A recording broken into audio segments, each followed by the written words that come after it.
Hannah Crawford stood in the dusty street of Willow Creek, her brother-in-law's words still burning in her ears. We don't have room for a woman with 3 mouths to feed. 300 miles she'd traveled with her boys, burying her husband along the way, clinging to the promise of family, only to find a door slammed in her face. $20. 3 hungry children. And a storm rolling in across the Colorado horizon. This is the story of how rejection became the first step toward redemption.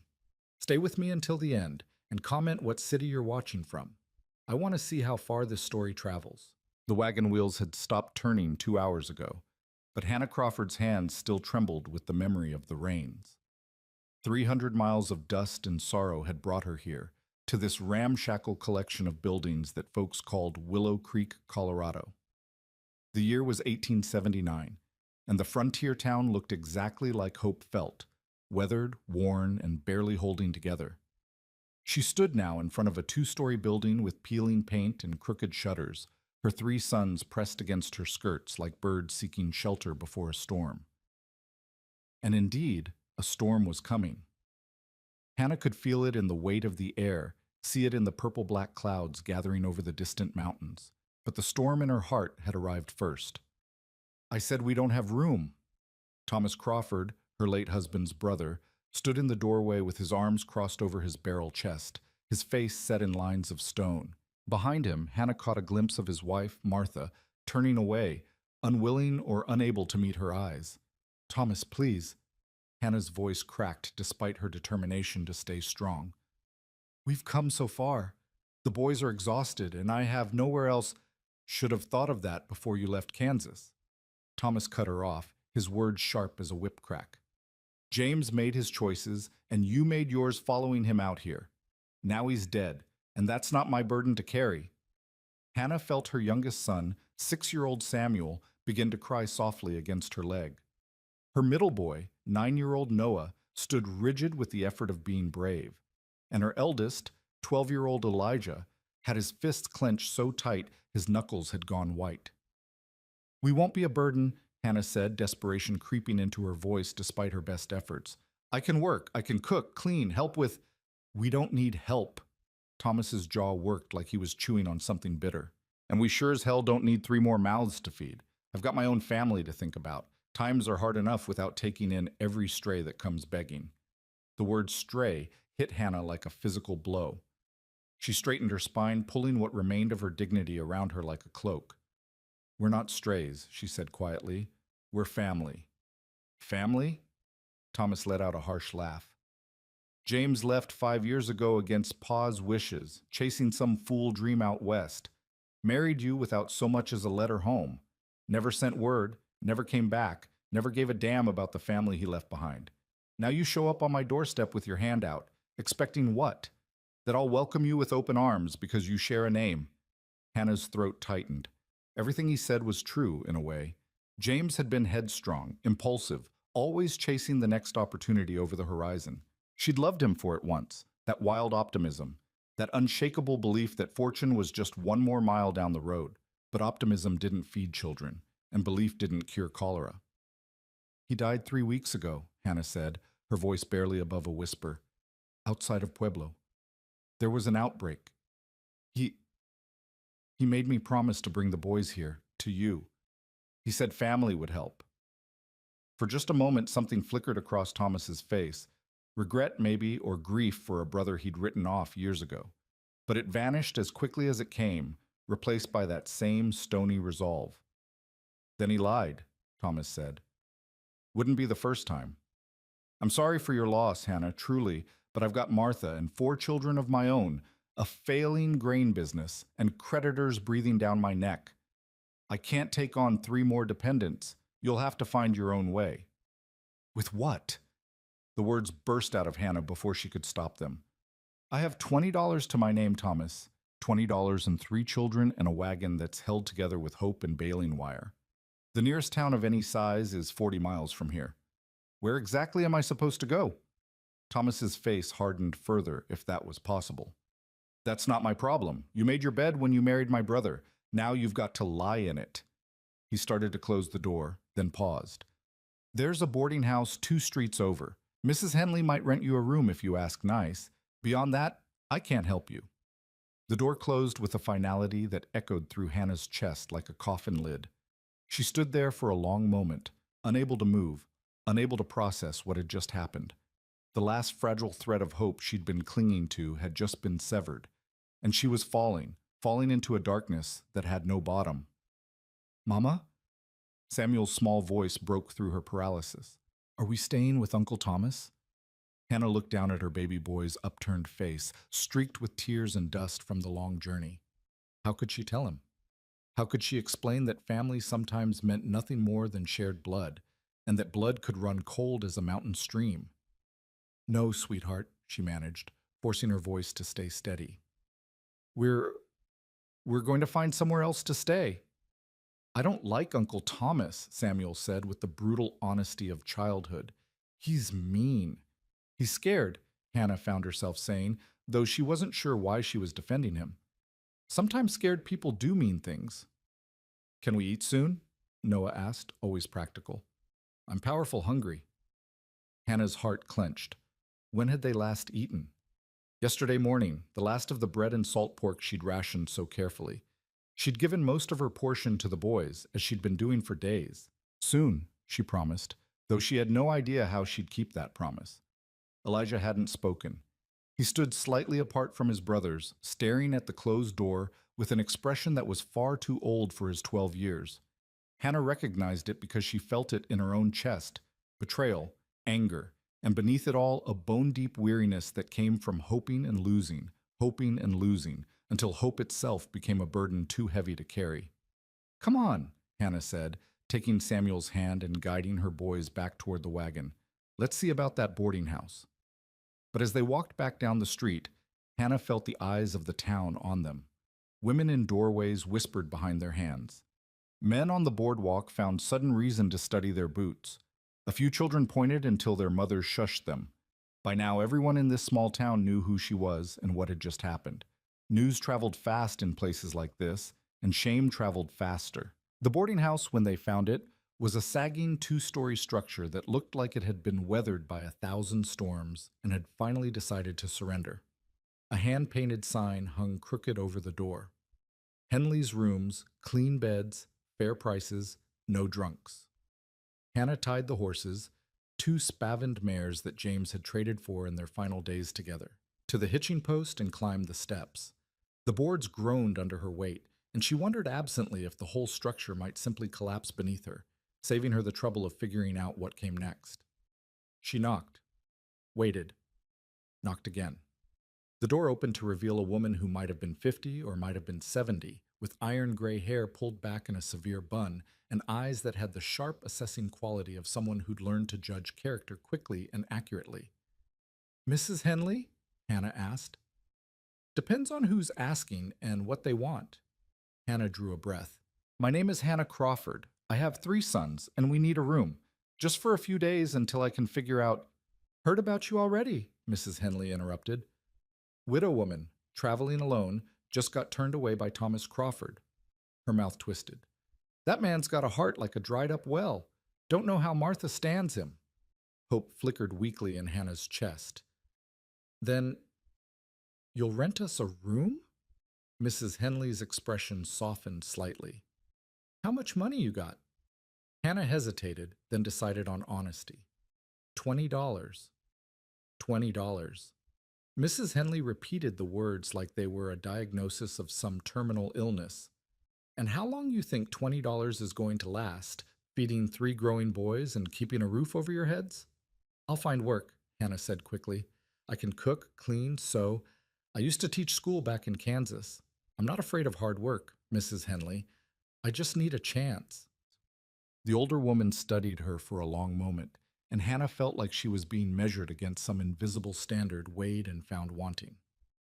I charge $3 a week for a room, Mrs. Henley said finally. That includes breakfast and supper, but you'll have to fend for yourselves at midday. I don't run a charity. $3 a week. Hannah's stomach sank. That would give them less than 7 weeks before the money ran out completely. I'll take it, she said, because what choice did she have? Mrs. Henley nodded. Rooms on the second floor, end of the hall.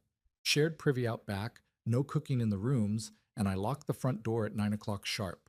You're out past 9, you sleep in the street. Thank you, Hannah whispered. You don't know what this means. Save your thanks, Mrs. Henley cut her off. Pay your rent on time and keep those boys from tearing up my house, and we'll get along fine. Now get your things and get settled. Supper's at 6. The room, when Hannah saw it, was smaller than she'd imagined.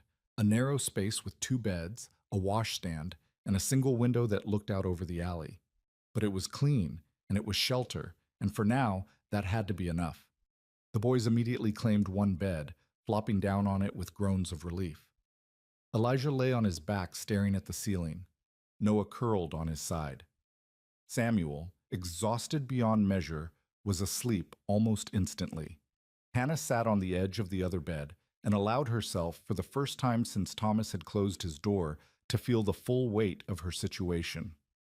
$20, 3 children depending on her. No husband, no family, no prospects in a town where everyone already knew she'd been rejected by her own kin. She'd traveled 300 miles for this. 300 miles of hope that had died the moment Thomas's door had closed. Hannah put her face in her hands, pressing hard against her eyes to keep the tears from falling. She couldn't break down. Not now. Not when her sons might wake and see her despair. She had to be strong, had to be steel, had to be everything James had been too reckless to be. God help me, she prayed silently. Show me the way. Give me strength. But the only answer was the sound of wind picking up outside, carrying with it the first cold drops of the coming storm. Supper at Mrs. Henley's boarding house was a subdued affair. Hannah and her boys sat at one end of a long table, trying to be invisible among the other boarders, a traveling salesman with tired eyes, 2 ranch hands who smelled of horses and leather, and an elderly man who Mrs. Henley introduced only as Mr. Polk, before serving up bowls of watery stew and thick slices of dark bread. The boys ate like they'd been starving, which, Hannah reflected bitterly, wasn't far from the truth. She ate slowly, mechanically, tasting nothing. Her mind was already spinning ahead, trying to calculate possibilities. $20. Minus 3 for this week's rent left 17. If she was careful, very careful, she might stretch that to 2 months. 2 months to find work in a town where she had no connections, no references, and the mark of rejection branded on her forehead by Thomas Crawford's refusal. What kind of work could she do? Teaching would be ideal, but small frontier towns rarely had schools. And when they did, the positions went to men or to women with local ties. Cooking, then. Cleaning. Taking in laundry, perhaps, though she'd need to buy soap and have access to hot water, and the calculations tangled in her head like a knot she couldn't unravel. Ma'am? Hannah looked up to find one of the ranch hands watching her. He was young, maybe 25, with sun-weathered skin and kind eyes. Yes? Couldn't help but overhear earlier. You're looking for work? Hope sparked. Yes. Do you know of anything? The young man exchanged a glance with his companion, then shook his head slowly. Not really. Maybe the general store might need help, but old Mr. Peterson's pretty particular about who he hires. There's the saloon, but that's no place for a lady with children. I see. Hannah's voice came out flat. Thank you anyway. You might try the ranches, the other ranch hand offered. Some of the bigger spreads hire on cooks or housekeepers. The ranches are 20, 30 miles out, Mrs. Henley interjected sharply. How's she supposed to get there with 3 children and no transportation? That wagon out front won't make it 5 miles before it falls apart. The ranch hands had no answer to that. Hannah excused herself as soon as the boys had finished eating, herding them upstairs before her composure could crack completely. She got them washed and into their nightshirts, listened to Samuel's prayers, God bless Mama and Elijah and Noah, and please let Papa see us from heaven, and tucked them into bed. Mama? Elijah's voice came soft in the darkness. What are we going to do? Hannah sat on the edge of their bed, smoothing the blanket. We're going to be fine, Eli. I'll find work, and we'll get settled, and everything will work out. But what if it doesn't? The question hung in the air like smoke, Hannah wanted to tell him not to worry, that mothers always found a way, that faith and hard work were enough. But Elijah was 12 years old and had already seen his father die of cholera in a roadside camp. He deserved more than empty reassurances. Then we'll figure something else out, Hannah said quietly. I won't let anything happen to you boys. That's a promise. Elijah studied her face in the dim light filtering through the window. Uncle Thomas was supposed to help us. I know. Papa said family always helps. Your papa, Hannah's voice caught. Your papa believed the best in people. Sometimes that's a wonderful quality. Sometimes it means you get disappointed. I hate Uncle Thomas, Elijah said, with sudden vehemence. Eli, I do. He's mean and selfish, and I hate him. Hannah didn't correct him. She couldn't because part of her felt exactly the same way. Get some sleep, she said instead, kissing his forehead. Tomorrow's a new day. But as she lay in her own bed that night, listening to her sons breathe and the rain begin to hammer against the window, Hannah wondered what tomorrow could possibly bring that would be any better than today. Morning came gray and miserable, the storm having settled in with the grim determination of a season changing. Hannah dressed in her best remaining dress, which wasn't saying much after 300 miles on the trail, and prepared to go out looking for work. I want to come with you, Elijah said. You need to stay here with your brothers. I can help. I can work too. Hannah looked at her eldest son, standing there with his shoulders back and his chin up, trying so hard to be a man. Something in her chest cracked a little. I know you can, she said gently. But right now I need you to do something even more important. Keep Noah and Samuel safe. Can you do that for me? Elijah nodded slowly, understanding that she was giving him a responsibility, not brushing him aside. Don't leave this building, Hannah instructed. Mrs. Henley said there's a sitting room downstairs where you can wait. I'll be back before lunch. She kissed each of her boys, pulled on her threadbare shawl, and stepped out into the rain. Willow Creek looked even more dismal in the wet gray light. The main street had turned to mud, and the few people who were out hurried along with their heads down, not making eye contact. Hannah walked from shop to shop, asking about work. The general store. Not hiring, sorry. The milliner. Can't afford help. The restaurant. Maybe in the spring. The dress shop. A curt shake of the head before Hannah could even finish asking.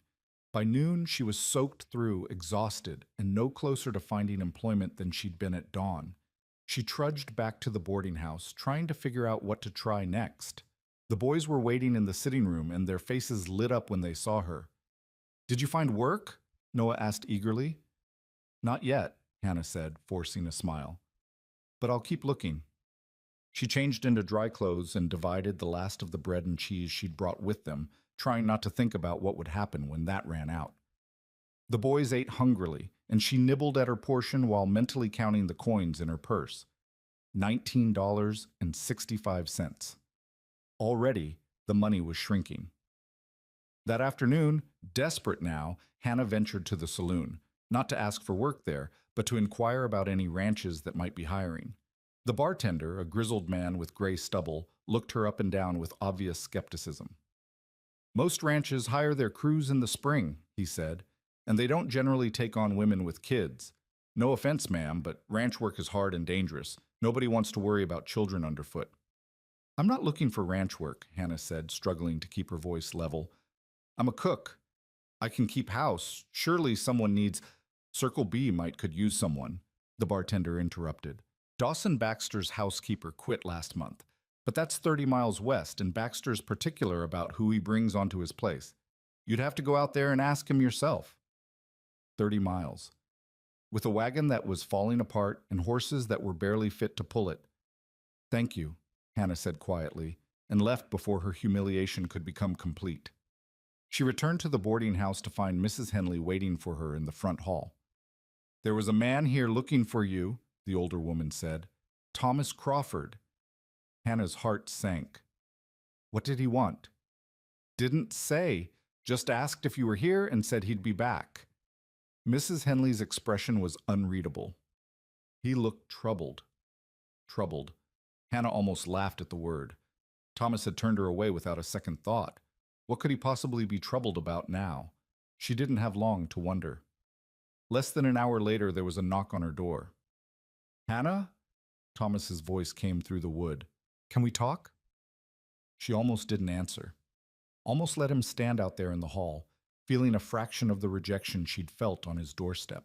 But that wasn't who she was, no matter how much she might want to be that person in this moment. She opened the door. Thomas stood there with his hat in his hands, rain dripping from his coat. He looked older than he had yesterday, the lines around his eyes deeper. I can't let you stay with us, he said without preamble. That hasn't changed. But Martha, she convinced me I was too harsh yesterday. So I asked around town and I heard the Circle B might need help. Hannah stared at him. The bartender already told me that. The thing is, Thomas continued, not meeting her eyes, Baxter's place is 30 miles out, and your wagon won't make it, so I brought you this. He pulled a worn leather purse from his pocket. $50. It's not much, but it'll get you a better wagon and supplies for the journey, and maybe tide you over until you find your feet. Hannah looked at the purse like it was a snake. I don't want your charity. It's not charity, Thomas said quickly. It's, consider it a loan. Pay me back when you can. He thrust the purse toward her. Please, Hannah, let me do this much. She wanted to refuse, wanted to throw his guilt money back in his face and slam the door. But $50 was more than twice what she had. $50 might mean the difference between survival and something she didn't want to think about. Slowly, hating herself a little, Hannah took the purse. I'll pay you back, she said coldly. Every cent. Thomas nodded, relief evident on his face. I know you will. And Hannah, I am sorry about James, about all of it. Hannah said nothing, and after a moment, Thomas turned and walked away. She stood there holding the purse, feeling the weight of it, the weight of Thomas's guilt and her own compromised pride. $70 now. $70 and a lead on possible work 30 miles west. It wasn't much, but it was something. It was a chance. 2 days later, Hannah stood in the livery yard, negotiating for a better wagon. The liveryman was a shrewd old character who knew desperation when he saw it, but he also seemed to have a streak of fairness. This one's solid, he said, patting the side of a sturdy farm wagon. Belonged to a family that went back east. Axles are good, wheels are true, bed's tight. She'll get you where you're going and back again. How much? $45. Hannah's heart sank. I'll give you 30. They settled on 35, and Hannah walked away with a wagon that didn't creak ominously with every turn of the wheels. She bought supplies, flour, beans, salt pork, coffee, and a few other necessities, and found herself with just over $20 remaining. $20 and a 30-mile journey to a ranch that might or might not need help, to ask a man she'd never met for a job she might not get. But it was a chance, the only chance she had. On the morning they were set to leave, Mrs. Henley came out to see them off.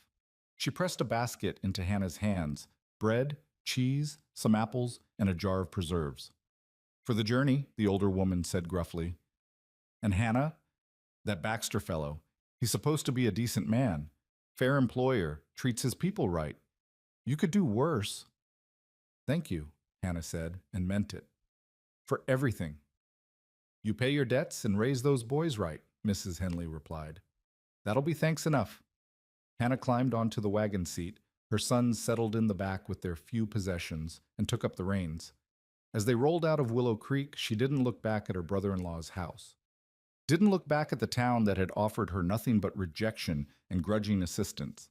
She looked ahead, toward the mountains in the distance, toward the unknown, toward whatever came next. The road west was rutted and rough, and by afternoon dark clouds were gathering again. Hannah pushed the horses as hard as she dared, but progress was slow. They passed empty prairie, clusters of cattle, the occasional distant homestead. The land seemed to stretch forever, beautiful and harsh, and utterly indifferent to the struggles of one widow and her 3 sons. As the sun began to sink toward the horizon, Hannah started to worry. They should have reached the Circle B by now, according to the directions the liveryman had given her. Had she missed a turnoff?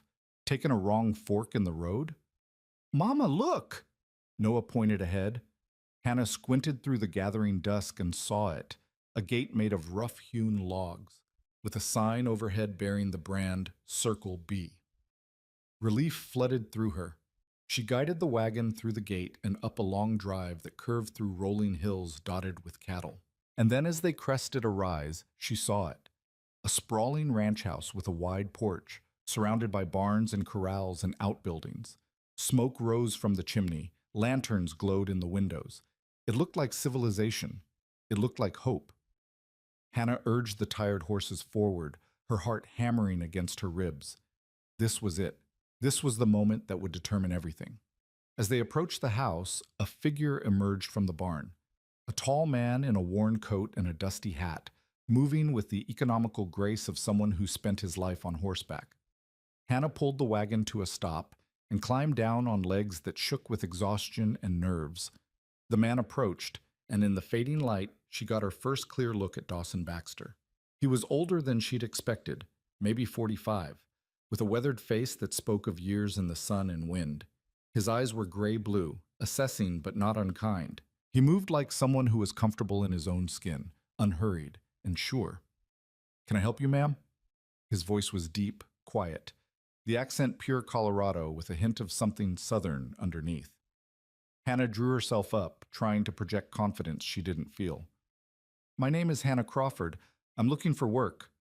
I heard you might need a housekeeper." Dawson's eyes moved from her to the wagon, to the three faces peering out from the back, then returned to her. "You drove out here from town? 30 miles with 3 children?" "I did." "In weather like this?"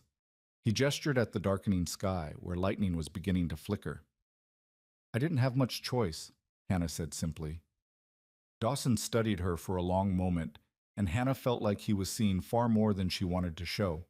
Her desperation, her pride, the bone-deep weariness that came from fighting too long against impossible odds. "Storm's coming," he said finally. "You and your boys best come inside. We can talk about work tomorrow when you're not dead on your feet." It wasn't an offer of employment, but it was shelter, and right now, that was enough. "Thank you, Mr. Baxter," Hannah said quietly. "Dawson," he corrected. "Mr. Baxter was my father, and he's been dead 10 years. Come on, let's get you folks settled before the sky opens up." He helped her unhitch the horses and led them into the barn, then walked Hannah and her boys to the house. Inside, a plump woman with rosy cheeks and flour on her apron looked up in surprise. "Mrs. Abernathy," Dawson said, "we have guests. Can you set 3 more places for supper and prepare the spare room?" "Of course, Mr. Baxter." The housekeeper's eyes went wide with curiosity, but she didn't ask questions. "You boys hungry? I've got stew on the stove and biscuits in the oven." Samuel nodded vigorously, and even Elijah looked interested. "Go on," Hannah told them softly. "Mind your manners," as Mrs. S. Abernathy shepherded the boys toward the kitchen. Dawson turned to Hannah. "You look like you could use some food yourself, Mrs. Crawford." "Hannah," she said, echoing his earlier correction. "Hannah." He said her name carefully, like he was testing the feel of it. "When's the last time you ate?" "This morning." A lie. She'd given most of her breakfast to Noah. Dawson's expression suggested he didn't believe her, but he didn't press. "Well, come on then. Mrs. Abernathy's stew will put some strength back in you." As thunder rumbled in the distance and the first fat drops of rain began to fall, Hannah followed Dawson Baxter into the warmth of his house, her son's laughter already drifting from the kitchen. For the first time since James had died, for the first time since Thomas had closed his door, for the first time in longer than she could remember, Hannah felt something unfurl cautiously in her chest. Not hope, not yet, but maybe possibility. The stew was rich and thick, full of beef and vegetables that had been simmered until they were tender enough to melt on the tongue. Hannah watched her boys eat with an intensity that made her throat tight. When was the last time they'd had a proper hot meal? When was the last time she'd seen Samuel's cheeks flush with warmth instead of cold, or heard Noah laugh at something as simple as a second helping of biscuits? Mrs. Abernathy hovered over them like a mother hen, refilling bowls before they were empty and pressing more bread into small hands that reached for it eagerly. The housekeeper was perhaps 60, with silver hair tucked under a white cap and eyes that crinkled at the corners when she smiled. She moved through the kitchen with the comfortable authority of someone who'd ruled this domain for years. "You poor dears," she said, watching the boys eat. "When did you last have a decent supper?" "We've been traveling," Hannah said carefully, not wanting to sound like she was asking for pity. "It's been difficult to cook on the road." "I should say so." Mrs. Abernathy turned to Dawson, who sat at the head of the table nursing a cup of coffee. "Mr. Baxter, these children need feeding up. Look at them, thin as rails." "Then it's a good thing they're here," Dawson said mildly. His eyes met Hannah's across the table, and she saw something there. Not pity, but understanding. "Mrs. Crawford, why don't you tell me what brought you to Colorado?" Hannah set down her spoon, suddenly aware that this was the real conversation, the one that would determine whether they stayed or were sent back out into the rain. She chose her words carefully. "My husband James and I came west 5 years ago from Kansas. He had heard there were opportunities in mining, in ranching, in the new territories. We tried our hand at several things: a claim near Leadville that didn't pan out, a freight business that failed, some farm work near Pueblo." She paused, gathering herself. 3 weeks ago, James contracted cholera. He didn't survive. Before he died, he made me promise to take the boys to his brother in Willow Creek. He said Thomas would help us." "But Thomas didn't," Dawson said. It wasn't a question. "No, he has his own family, his own struggles. I understand that." The words tasted like ashes, but Hannah forced them out. "So I've been looking for work, for a way to support my sons. Someone in town mentioned you might need a housekeeper."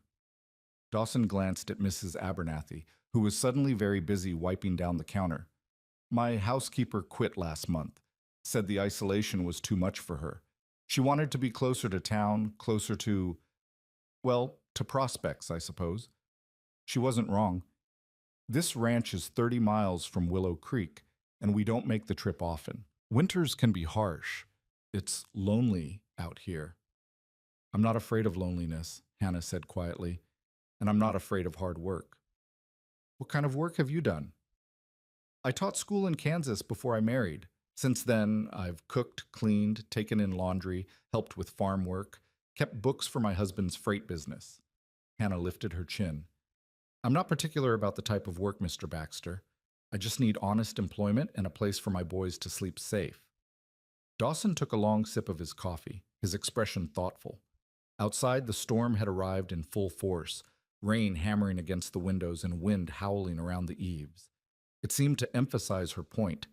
There was nowhere else to go. Not tonight, maybe not for a long time. "Mrs. Abernathy," Dawson said, "how much help could you use around here?" The older woman turned, wiping her hands on her apron. "Well, Mr. Baxter, I'm not getting any younger. The cooking and cleaning for the main house is manageable, but during roundup or when the crew's all here, it gets to be too much for one person. And truth be told, my knees aren't what they used to be. All those stairs, all that bending and scrubbing. So you could use an extra pair of hands." "I could." Mrs. Abernathy's eyes were kind as they rested on Hannah. "And if Mrs. Crawford is willing to learn the way we do things here, I'd be happy to teach her." Hannah's heart began to beat faster. "I'm a quick learner, and I promise I'll work hard. You won't regret—" Dawson held up a hand. "Let's talk plainly, Mrs. Crawford. This is a working ranch. We run about 2,000 head of cattle, and I employ anywhere from 8 to 20 men depending on the season. Right now we're coming into winter, so the crew is smaller, just 5 full-time hands plus my foreman. But come spring, this place gets busy. The work is constant, and the days are long. If you take a position here, you'll be expected to earn your keep." "I understand." "The pay is $25 a month plus room and board for you and your boys. You'll share the workload with Mrs. Abernathy, cooking, cleaning, laundry, whatever needs doing. You'll have Sundays off unless there's an emergency. The accommodations are a small cabin behind the main house with 2 bedrooms, a stove, and a decent roof." He paused. "It's not luxurious, but it's warm and dry. $25 a month, a cabin, room and board." Hannah felt dizzy with relief so intense it was almost painful. "When can I start?" she asked. "You already have," Dawson said with the faintest hint of a smile. Welcome to the Circle B, Mrs. Crawford.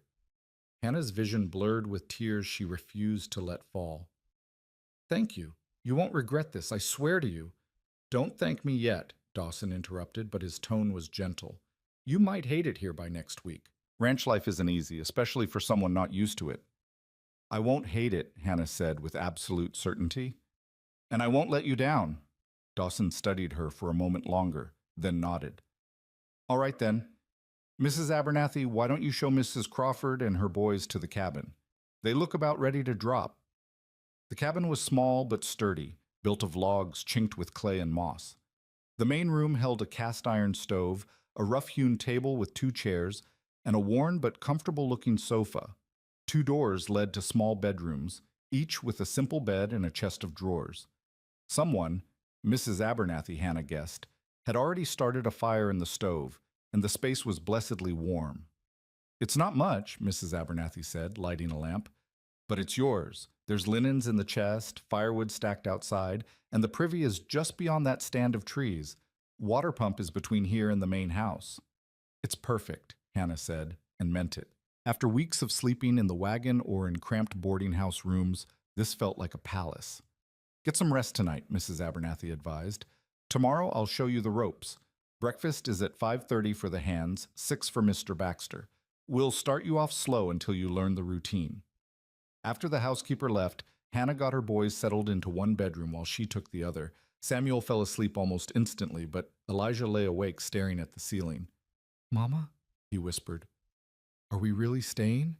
Yes, baby, we're really staying. For how long? As long as we need to, as long as they'll have us. Hannah smoothed his hair back from his forehead. We're going to be all right, Eli, I promise. I could work too, Elijah said. I'm strong. I could help with the cattle, or... You're 12 years old, Hannah said firmly. Your job is to be 12. Help with chores, yes. Look after your brothers, absolutely. But you're not a ranch hand, Eli. Not yet. But I want to help, want to pull my weight. Hannah's heart ached at the worry in his voice, the premature responsibility that sat on his young shoulders like a too heavy coat. You are helping, just by being here, by being strong, by being you. That's enough, sweetheart. That's more than enough. In her own narrow bed that night, Hannah lay awake listening to the rain on the roof and the crackle of the fire in the stove. For the first time in weeks, her mind wasn't racing with desperate calculations, with scenarios of disaster, with the grinding fear of what would happen when the money ran out. They had a home. They had work. They had a chance. It was more than she'd had yesterday, more than she'd dared hope for when she'd stood in that dusty street in Willow Creek with her children and her shame. Thank you, she prayed silently. Thank you, thank you, thank you.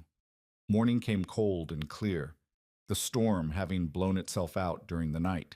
Hannah woke before dawn, dressed quickly, and made her way to the main house as the sky was just beginning to lighten in the east. She found Mrs. Abernathy already in the kitchen, mixing biscuit dough with practiced efficiency. Good morning, Hannah said. Put me to work. Mrs. Abernathy looked up with an approving smile. A woman after my own heart. All right then, let's start with coffee. The hands will be here soon and they'll want it strong and hot. The morning passed in a blur of activity. Hannah learned where everything was kept, how much food to prepare, how the ranch ran.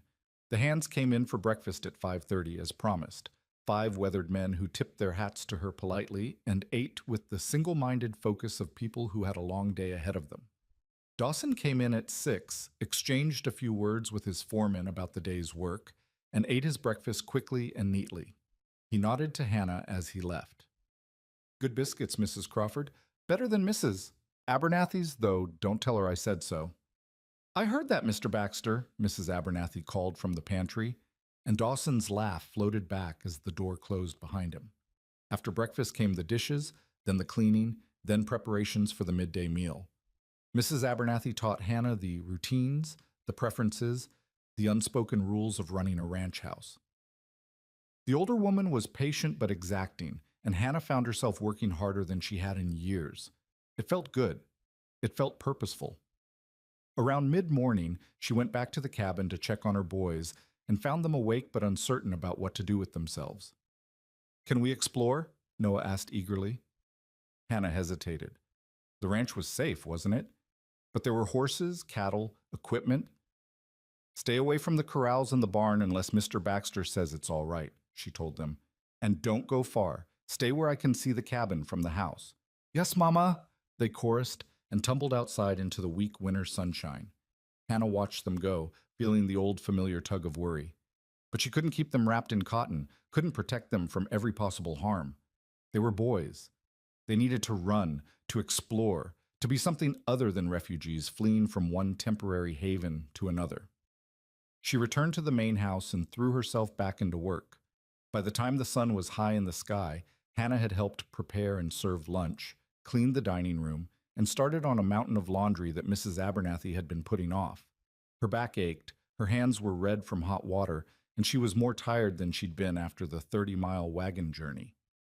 But it was honest fatigue, earned fatigue, the kind that came from having a purpose and a place. You're a hard worker, Mrs. Abernathy observed, watching Hannah scrub at a stubborn stain in one of Dawson's work shirts. I can see why Mr. Baxter hired you on. I need this job, Hannah said simply. I can't afford to be anything less than my best. Still, some women would be resting by now, claiming delicate constitutions or some such. The older woman chuckled. Not you, though. You've got spine. I've got 3 sons who need feeding, Hannah corrected. That's what I've got. Mrs. Abernathy sobered. It's hard raising children alone. I was widowed myself 20 years back.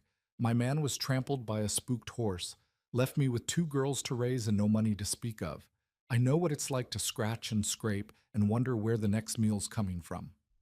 Hannah looked up in surprise. I'm sorry, I didn't know. No reason you should. But that's why I spoke up for you last night. I saw myself in you, that desperation, that determination, and I thought, this one's a fighter. This one won't give up. I can't give up, Hannah said quietly. I don't have that luxury. None of us do, dear. But some people fold anyway. You won't. Mrs. Abernathy patted her shoulder. Now, that's enough laundry for one day. Why don't you go check on those boys of yours? I'll start on supper preparations. Hannah found her sons down by the creek that ran along the edge of the ranch property. They'd discovered a fallen log and were using it as a bridge, taking turns walking across while the others shouted encouragement. Samuel teetered in the middle, arms spread wide, face split in a grin. Hannah's first instinct was to call out, to tell them to be careful, to come away from the water. But she stopped herself. They were laughing, playing, being children instead of solemn little adults weighted down with worry. When was the last time she'd heard them laugh like that? Mama, watch, Noah called, spotting her. He ran across the log with reckless confidence, jumped off the end, and landed in a crouch. Did you see? I saw. Very impressive. Hannah smiled despite her exhaustion. But it's getting cold. Come on back to the cabin and warm up. I'll make you something to eat. Can we come back tomorrow? Samuel asked as they walked. If your chores are done and Mr. Baxter says it's all right. I like it here, the little boy announced. It's better than Uncle Thomas's. Everywhere's better than Uncle Thomas's, Elijah muttered, and Hannah didn't correct him. That evening, after the hands had been fed and the kitchen cleaned, Dawson appeared at the cabin door. Hannah answered, wiping her hands on her apron, suddenly aware of how disheveled she must look. Mr. Baxter, is something wrong? No, nothing wrong. I wanted to see how your first day went. Fine. Good.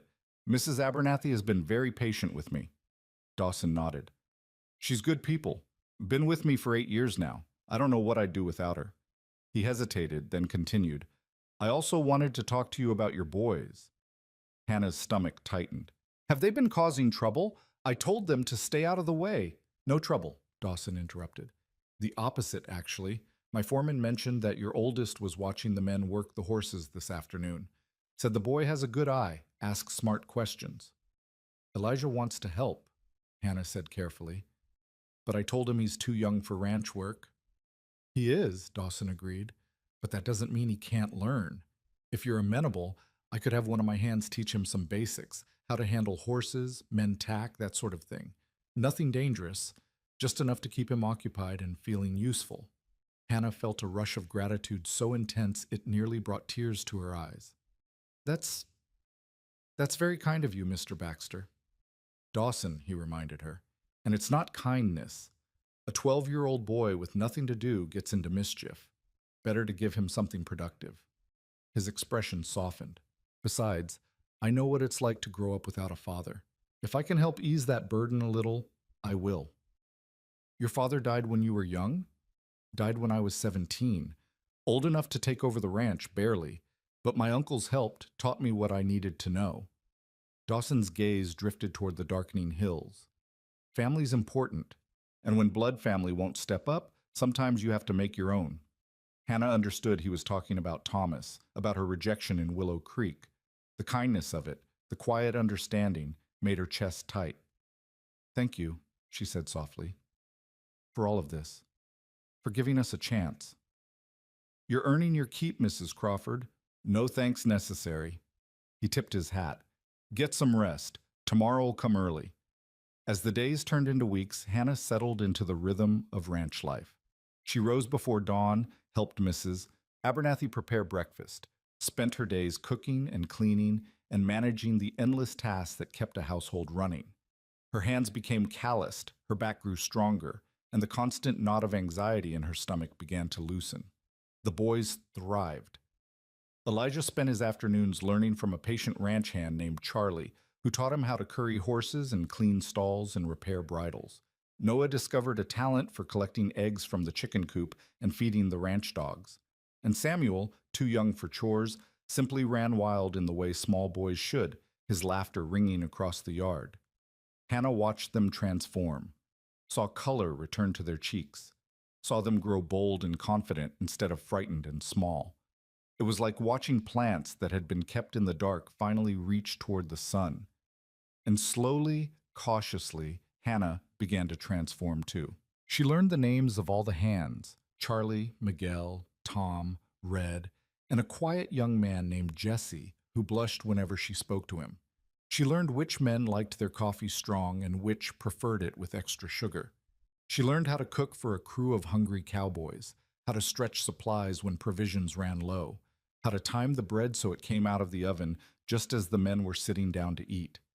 Mrs. Abernathy became not just a teacher, but a friend, someone who understood the particular challenges of being a woman alone in this harsh country. They worked side by side, talking as they cooked, sharing stories of their past lives, their lost husbands, their hopes for the future. And Dawson Baxter became something Hannah couldn't quite define. He was her employer, certainly, but he was also unfailingly kind, asking after her boys, making sure they had what they needed, quietly arranging for Charlie to spend extra time with Elijah. He was courteous without being familiar, respectful without being distant.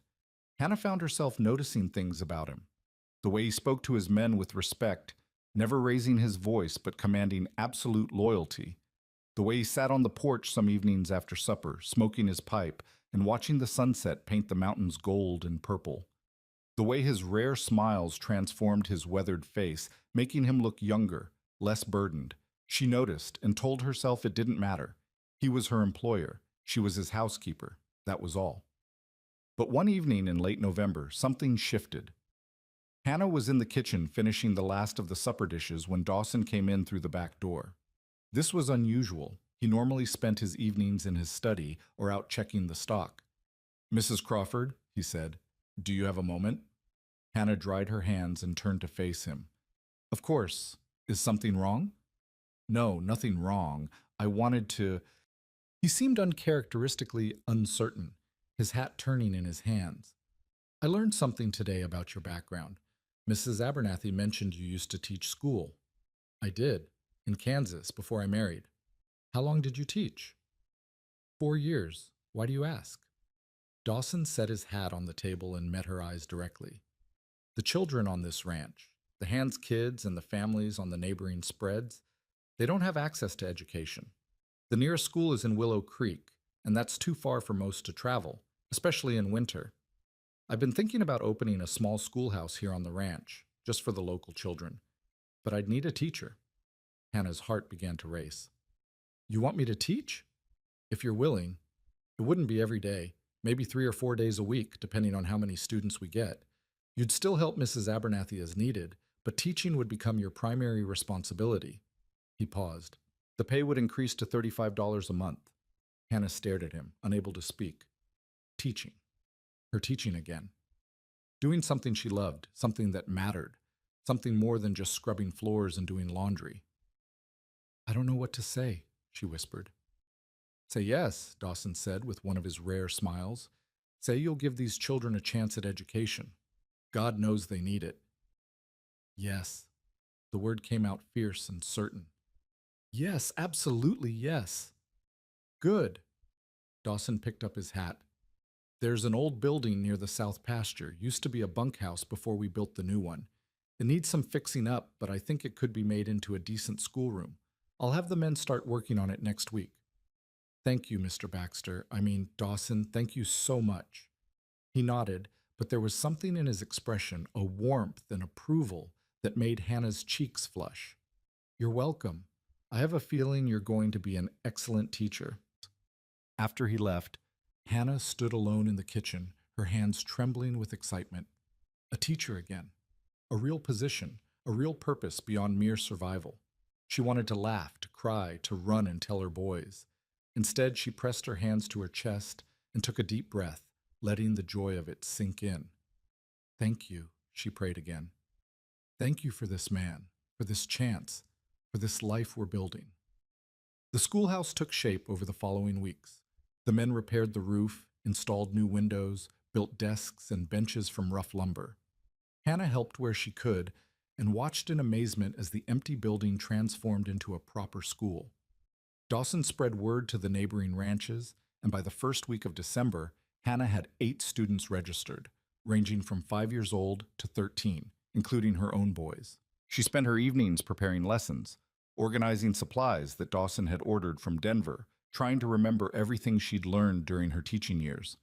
On the first day of school, Hannah stood at the front of the classroom and looked at the faces turned toward her. Children hungry for knowledge, for stories, for a glimpse of the wider world beyond their isolated ranches. Good morning, she said, her voice steady and sure. My name is Mrs. Crawford, and I'm honored to be your teacher. We're going to learn many things together: reading, writing, arithmetic, history, geography. But most importantly, we're going to learn how to think, how to question, how to imagine. Because education isn't just about memorizing facts, it's about opening your mind to possibility. The children stared at her with varying degrees of interest and apprehension. Hannah smiled. Now then, let's begin. That evening, Dawson stopped by as she was closing up the schoolhouse. How did it go? He asked. Wonderfully. Challenging, but wonderful. Hannah couldn't keep the smile off her face. 2 of the children can barely read, and one of the older boys knows more mathematics than I do, but they're eager, Dawson. They want to learn. And you love teaching. It wasn't a question, but Hannah answered anyway. I do. I forgot how much I loved it. These past years, just trying to survive, I'd almost forgotten that I used to be someone who did things beyond cooking and cleaning. You're still that person, Dawson said quietly. You've always been that person. You just needed the opportunity to remember. Hannah looked at him, really looked at him, and saw understanding in his eyes. He knew what it was like to lose yourself in the struggle to survive. Knew what it was like to wonder if you'd ever be more than just someone getting through each day. Thank you, she said softly, for seeing that, for giving me this chance. You've earned it, Hannah. Every bit of it. It was the first time he'd called her by her first name, without the Mrs. in front of it. The intimacy of it sent a little shiver through her. They walked back toward the main house together as twilight settled over the ranch. The air was cold and crisp, promising snow before morning. Smoke rose from the chimneys and lamplight glowed warm in the windows. This must be a lot different from Kansas, Dawson said. It is. Kansas was flat, endless prairie. Here, you have the mountains, the hills. The land feels bigger somehow, more wild. Do you miss it, Kansas? Hannah considered. I miss what Kansas represented. Safety, stability, a life that made sense. She paused. But I don't miss the place itself, and I don't miss who I was there. Who were you there? Young, naive, I thought life was predictable, that if you followed the rules and worked hard, everything would turn out all right. Hannah's laugh was bitter. I learned differently. We all do eventually, Dawson said. Life has a way of teaching hard lessons. They'd reached the porch of the main house, but neither moved to go inside. Instead, they stood together in the gathering dark, breath misting in the cold air. What about you? Hannah asked. Have you always been a rancher?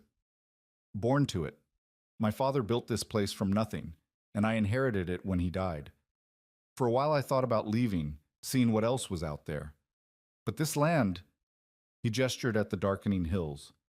It gets into your blood, becomes part of who you are. You've never wanted a different life? I had a different life once. The words came out quietly, weighted with old sorrow. Or at least, I thought I would. But things don't always work out the way you plan. Hannah sensed she was treading on painful ground, but curiosity drove her forward. What happened? Dawson was silent for so long she thought he wouldn't answer. Then, I was married once, long time ago. Her name was Sarah. The past tense told Hannah everything she needed to know. I'm sorry. It was 12 years ago. You'd think it wouldn't still hurt. Dawson's voice was rough. But some losses, they stay with you. How did she die? Childbirth. I was away, bringing cattle to market in Denver. By the time I got word and rode back, it was over. Lost both of them, Sarah and the baby. He turned his face away. I've asked myself 1,000 times what I could have done differently. If I'd been here, if I'd gotten the doctor sooner, if I'd... Don't, Hannah interrupted gently. Don't torture yourself with what ifs. I've done that too with James. Wondered if there was some way I could have saved him, some sign I missed. But the truth is, sometimes death comes and there's nothing anyone can do to stop it. Dawson looked at her, and in the dim light she saw understanding pass between them. They were both survivors, both haunted by the ghosts of the spouses they'd lost. You're right, he said finally, but knowing that doesn't make it easier. No, it doesn't. They stood in companionable silence, two people who'd learned that life was hard and unfair and sometimes unbearably cruel. But they were still standing, still fighting, still finding reasons to keep going.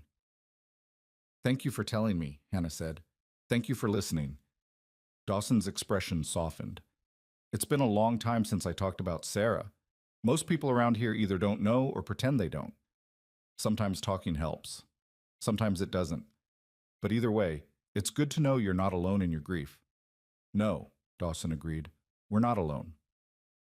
As Hannah walked back to her cabin that night, she felt something stirring in her chest, something warm and cautious and still unnamed. It wasn't attraction, she told herself firmly. It was just gratitude, recognition, the natural bond between two people who'd survived similar losses. But as she lay in bed that night, she found herself thinking about the way Dawson had looked at her in the twilight, the way he'd shared his pain without hesitation, trusting her with the deepest wound of his heart. And she found herself wondering, dangerous, foolish wondering, what it might be like to not be alone anymore. The wondering didn't stop. If anything, it grew stronger as winter settled over the Circle B with earnest determination. Snow came in December, blanketing the ranch in white silence, transforming the harsh landscape into something almost magical. Hannah stood at her cabin window on those cold mornings, watching the sunrise over snow-covered hills, and felt something she hadn't felt in years. Contentment tinged with possibility. The school thrived. Her students came bundled in coats and scarves, their faces red from the cold ride, but eager to learn. Hannah discovered that teaching fed something in her soul that had been starving.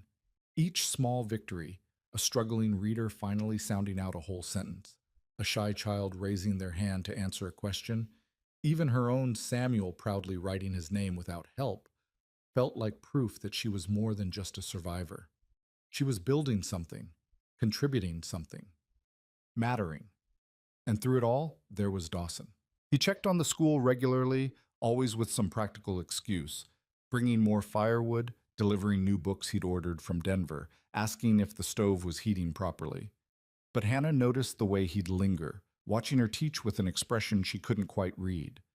Once she'd looked up from helping a student and caught him smiling at something Samuel had said, and the warmth in his face had made her heart skip.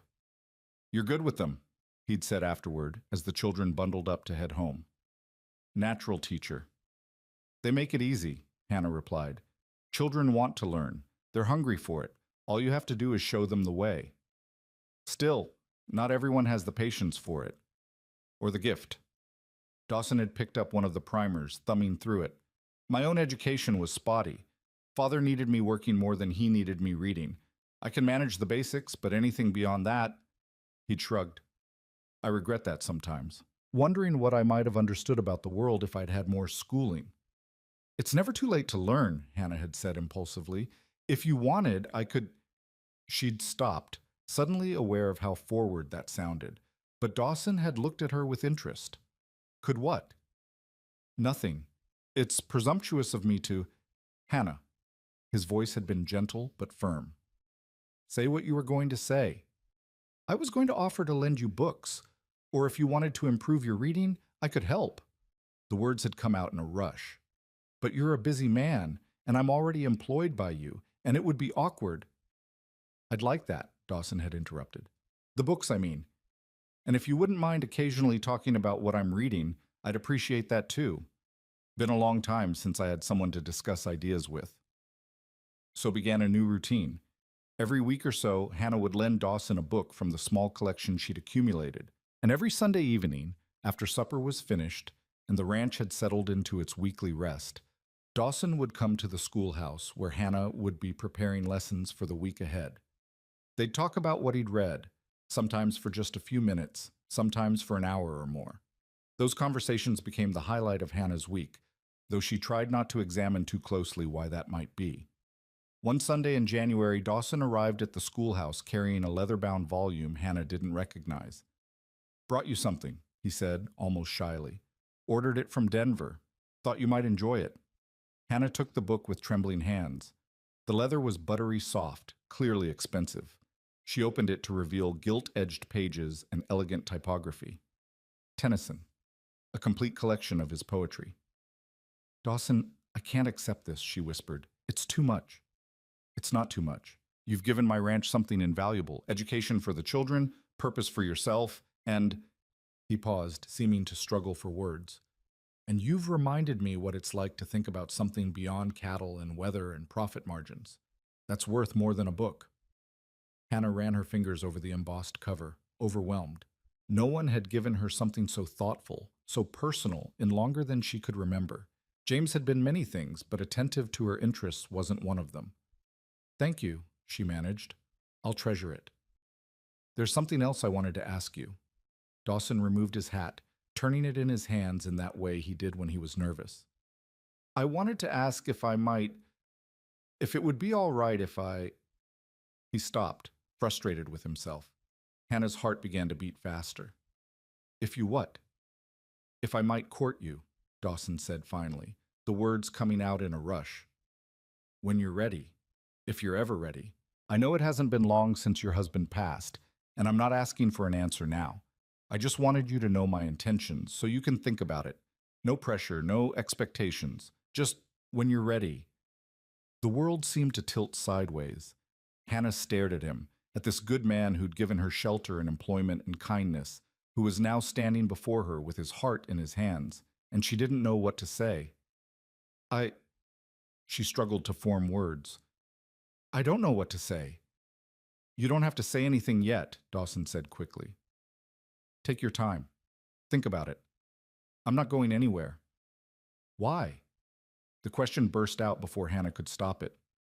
"Why me? You could have anyone. Someone younger, someone without 3 children, someone who..." "I don't want anyone else," Dawson interrupted. "I want you. You're strong and capable and kind. You care about things that matter. You've been through hell and came out the other side still fighting. And when I'm around you, I feel..." He paused, searching for words. "I feel like myself again. Like the man I was before Sarah died. The man I thought I'd lost." Hannah's eyes burned with tears. "I'm broken, Dawson. I'm a widow with 3 sons and barely enough money to my name. I wake up some mornings and I'm so tired I can barely move. I have nightmares about James dying, about being turned away in Willow Creek, about losing my boys. I'm not some prize to be won. I'm not looking for a prize, Dawson said gently. I'm looking for a partner. Someone who understands what it's like to lose everything and have to rebuild. Someone who knows that life is hard but shows up anyway. He took a step closer. I'm broken too, Hannah. We're all broken in one way or another. Maybe that's what makes us fit. Hannah wiped at her eyes, hating that she was crying, hating the vulnerability of this moment. I need time. Take all the time you need, Dawson said. I'll be here. He left then, leaving Hannah alone with her racing thoughts and the beautiful book of poetry that suddenly felt heavy as stone. She wanted to say yes. That was the terrifying truth. Standing there in the quiet schoolhouse, she wanted to say yes to this man who'd shown her nothing but respect and kindness. But wanting felt dangerous. Wanting felt like tempting fate, like inviting disaster. James had died less than 3 months ago. 3 months. What kind of woman thought about courting when her husband was barely cold in his grave? But the practical part of Hannah's mind whispered that James had been dying long before cholera took him. Their marriage had been dying too, killed by disappointment and failed dreams, and the slow erosion of love under the weight of constant struggle. She'd mourned that loss years ago. The James who died outside Pueblo had been a ghost of the man she'd married. Was it wrong to want something more? Something better? Hannah didn't know. So she did what she always did when faced with impossible questions. She threw herself into work. January passed in a blur of teaching and cooking and cleaning. Hannah avoided being alone with Dawson when possible, keeping their interactions brief and professional. If he noticed, he didn't comment. He simply continued being himself, kind, steady, patient. The boys noticed, though. Elijah, especially. Mama, he said one evening as they sat by the fire in their cabin. Do you like Mr. Baxter? Hannah looked up from the sock she was darning. Of course I like him. He's a good employer. That's not what I mean. Elijah's 12-year-old face was far too serious. I mean, do you like him the way Pa liked you before you got married? Noah perked up from where he was playing with a carved wooden horse Charlie had made him. Is Mr. Baxter going to be our new Pa? No, Hannah said quickly, too quickly. Mr. Baxter is my employer, that's all. But he could be more, Elijah persisted. I see how he looks at you, and how you look at him when you think no one's watching. Hannah felt her cheeks flush. Elijah Crawford, that's enough. Mr. Baxter and I have a professional relationship, and that's how it's going to stay. Why? Elijah's voice rose with frustration. Pa's gone, Mama. He's been gone. And Mr. Baxter is nice, and he likes us, and he has this ranch, and we could stay here forever. And Elijah! Hannah's voice came out sharper than she intended. I said that's enough. This is not your concern. Her son's face closed off, hurt and anger warring in his expression. He stood abruptly. Fine, but don't pretend you're not interested in him just because you think that's what we want to hear. He stalked off to the bedroom, shutting the door harder than necessary. Hannah sat frozen, the sock forgotten in her lap. Out of the mouths of babes, she thought bitterly, her 12-year-old son had seen right through her. I like Mr. Baxter, Samuel offered into the silence. He taught me how to whistle. He gave me this horse, Noah added, and he lets us eat extra biscuits at breakfast. Hannah looked at her 2 younger sons, at their open, trusting faces, and felt something crack in her chest. They'd lost their father. They'd been rejected by family. They'd traveled 300 miles to an uncertain future. And now they were happy, settled, beginning to trust again. Did she have the right to risk that for her own wants? Did she have the right to potentially upend their lives again if a courtship with Dawson went wrong? But another voice whispered, did she have the right to deny them and herself the possibility of a real family? A father figure who clearly cared for them? A stable, permanent home? Hannah didn't know. She didn't know anything anymore except that she was tired of being afraid. February brought a cold snap that froze the water in the pump and made the trek to the schoolhouse treacherous. Hannah closed the school for a week, and the ranch settled into a kind of hibernation, everyone staying as close to the fires as possible. On one particularly brutal afternoon, Mrs. Abernathy came down with a fever. Hannah sent the older woman to bed immediately and took over all the household duties. By evening, she was exhausted and behind on everything. The hand supper was late, the bread hadn't risen properly, and she'd burned a pot of beans beyond salvaging. She was on the verge of tears when Dawson walked into the kitchen. "Mrs. Abernathy's asking for more tea," he said, then stopped, taking in her frazzled appearance. "What's wrong?" "Everything," Hannah said, gesturing helplessly at the chaos around her. "I can't keep up. I've got laundry that needs hanging, bread that won't rise, burned beans, and I still need to prepare tomorrow's breakfast, and Mrs. Abernathy needs tending, and—" "Stop," Dawson said firmly. He crossed to her and gently took the spoon from her hand. "You're one person, Hannah. You can't do everything." "But it's my job. Your job is to help Mrs. Abernathy, not replace her entirely." He guided her to a chair. "Sit down before you fall down." "I can't sit. There's too much. The work will keep." Dawson poured her a cup of coffee and pressed it into her hands. "The men can eat sandwiches for supper. The laundry can wait. And I can make Mrs. Abernathy her tea." He paused. "When's the last time you ate?" Hannah tried to remember. "Breakfast, I think." "It's 7 o'clock at night, Hannah." Dawson's voice carried a hint of exasperation mixed with concern. "You can't take care of anyone if you don't take care of yourself." He moved around the kitchen with surprising efficiency, assembling bread and cheese and leftover ham. He made a plate and set it in front of her, then stood there with his arms crossed until she took a bite.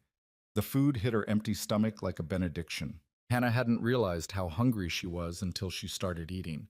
Dawson watched her for a moment, nodded in satisfaction, then set about making tea for Mrs. Abernathy. "You don't have to do this," Hannah said around a mouthful of bread. "I can manage." "I know you can, but you don't have to." Dawson glanced at her over his shoulder. "One thing I've learned about you, Hannah Crawford, you're so busy being strong for everyone else that you forget to let anyone be strong for you." The words hit harder than they should have. Hannah set down her sandwich, suddenly unable to swallow past the lump in her throat. "I don't know how to do that," she whispered. "Let someone else be strong. James never... He wasn't..." She trailed off, unable to find the words. "He wasn't steady," Dawson finished quietly. "I gathered as much. And so you had to be steady for both of you, for all of you." "Someone had to be." "Yes, but that someone doesn't always have to be you anymore." Dawson poured hot water over the tea leaves, watching them unfurl. "You're not alone here, Hannah. Not if you don't want to be." Hannah looked at him, really looked at him. At this man who'd taken in a desperate widow and her children without hesitation, who'd given her meaningful work instead of just charity, who'd offered courtship and then backed away when she needed space, who was now making tea and insisting she eat and seeing right through her walls to the exhausted, frightened woman underneath. "I'm scared," she heard herself say, "of wanting too much, of letting myself hope. Every time I've done that, it's ended badly." Dawson brought Mrs. Abernathy's tea to the table and sat down across from Hannah. His gray-blue eyes were steady and kind. "I can't promise that hoping won't hurt sometimes. Life's too unpredictable for promises like that. But I can promise that whatever you decide about us, about courting or not courting, you'll always have a place here, you and your boys. That doesn't change." "Why?" Hannah asked, echoing her question from weeks before. "Why are you so good to us?" "Because you deserve goodness," Dawson said simply. "Because your boys deserve a chance to be children instead of refugees. Because when I look at you, I see someone worth knowing, worth respecting, worth..." He paused, then continued quietly. "Worth caring for." Hannah's breath caught. The kitchen suddenly felt too warm, too small, too charged with things unsaid. "Dawson, you don't have to say anything," he interrupted gently. "Just think about it, and in the meantime, finish your supper. I'll take this tea up to Mrs. Abernathy and let the men know supper's going to be simple tonight." After he left, Hannah sat alone in the kitchen, her half-eaten sandwich growing cold, and felt the last of her resistance beginning to crumble. She was tired of being alone, tired of being strong, tired of pretending she didn't feel something stirring in her heart when Dawson looked at her like she mattered. Maybe, she thought, maybe it would be all right to hope again. Mrs. Abernathy's fever broke after 3 days, but she remained weak. Hannah continued managing the bulk of the household work, though Dawson made sure she wasn't overwhelmed again. He enlisted some of the hands to help with heavy chores, and he himself took over several tasks that normally fell to the housekeeper. The enforced closeness meant Hannah and Dawson saw each other constantly, working side by side in the kitchen, passing in hallways, coordinating meals and schedules. And slowly, gradually, Hannah felt her guard lowering. She found herself laughing at his dry observations about ranch life, found herself looking forward to the moment each day when he'd stop by the kitchen for his evening coffee, found herself noticing small details about him, the way his eyes crinkled when he smiled, the gentleness of his hands when he examined a horse's injury, the patience he showed with her boys. One evening in late February, as they worked together cleaning up after supper, their hands brushed over a dish towel. It was nothing, an accident, but they both froze. The air between them seemed to thicken. "Hannah," Dawson said softly, "I need to know. Is there any chance you might say yes to my courting you, or am I hoping for something that will never happen?" Hannah met his eyes and saw vulnerability there, saw the risk he was taking by asking. This strong, capable man was putting his heart in her hands, trusting her not to crush it. "There's a chance," she whispered. "But Dawson, I'm not ready yet. It's only been 4 months since James died, and people will talk, and I'm still figuring out who I am without him, and—" "I'll wait," Dawson interrupted. "However long it takes, I'll wait. What if I'm never ready? What if I can't get past my fear? Then I'll accept that." His hand covered hers where it rested on the counter. "But I don't think that's going to happen. I think you're braver than you give yourself credit for." Hannah turned her hand over, letting their fingers intertwine. It was the first truly intimate touch they'd shared, and it sent warmth flooding through her. "I don't feel brave. I feel terrified." "Brave people are always terrified," Dawson said. "They just do the thing anyway." They stood there for a long moment, hands clasped, neither quite ready to let go. Then Samuel's voice carried from the sitting room where the boys were playing, and Hannah reluctantly pulled away. "I should go check on them," she said. "Of course." But Dawson's eyes held hers for a beat longer. "Thank you for the chance, Hannah. That's all I need." March arrived with false promises of spring. The snow melted enough to make everything muddy, then froze again at night, creating treacherous conditions. Hannah reopened the school, grateful to return to teaching, but the unpredictable weather meant attendance was spotty. On the first Sunday in March, she and Dawson fell into their routine of meeting in the schoolhouse to discuss books. They'd been reading a collection of essays about westward expansion, and the conversation had ranged from history to philosophy to personal experience. "Do you ever regret coming west?" Dawson asked as they sat in the lamplight, the rest of the ranch quiet around them. Hannah considered. "I regret some of what happened because of it. But coming west itself? No. Kansas was safe, but it was also suffocating. There was only one acceptable path for someone like me: marry young, have children, keep house, grow old. I wanted to see if there was more." "Did you find it?" "I found hardship," Hannah said honestly. "But I also found strength I didn't know I had. Found out I could survive things I thought would break me. So yes, I suppose I found more, just not the more I was expecting." "That's the thing about the frontier," Dawson mused. "It either breaks you or makes you into someone new, sometimes both." He set down his cup. "When I lost Sarah, I thought I was broken beyond repair. Spent years just going through the motions, running the ranch because it was there to run, but not caring much about anything. Then you showed up with your boys, all fierce determination and barely hidden fear, and something in me woke up." Hannah's heart hammered. "Dawson, I'm not saying this to pressure you," he continued. "I'm saying it because I want you to know what you've given me. Hope. Purpose beyond just surviving. The possibility that maybe life isn't finished with me yet. That maybe there's still joy to be found." Hannah set her own cup down with shaking hands. The words she'd been holding back for weeks, maybe months, suddenly demanded to be spoken.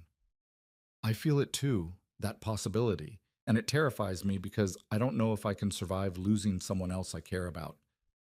"You care about me?" Dawson's voice was soft with wonder. "Yes," Hannah admitted.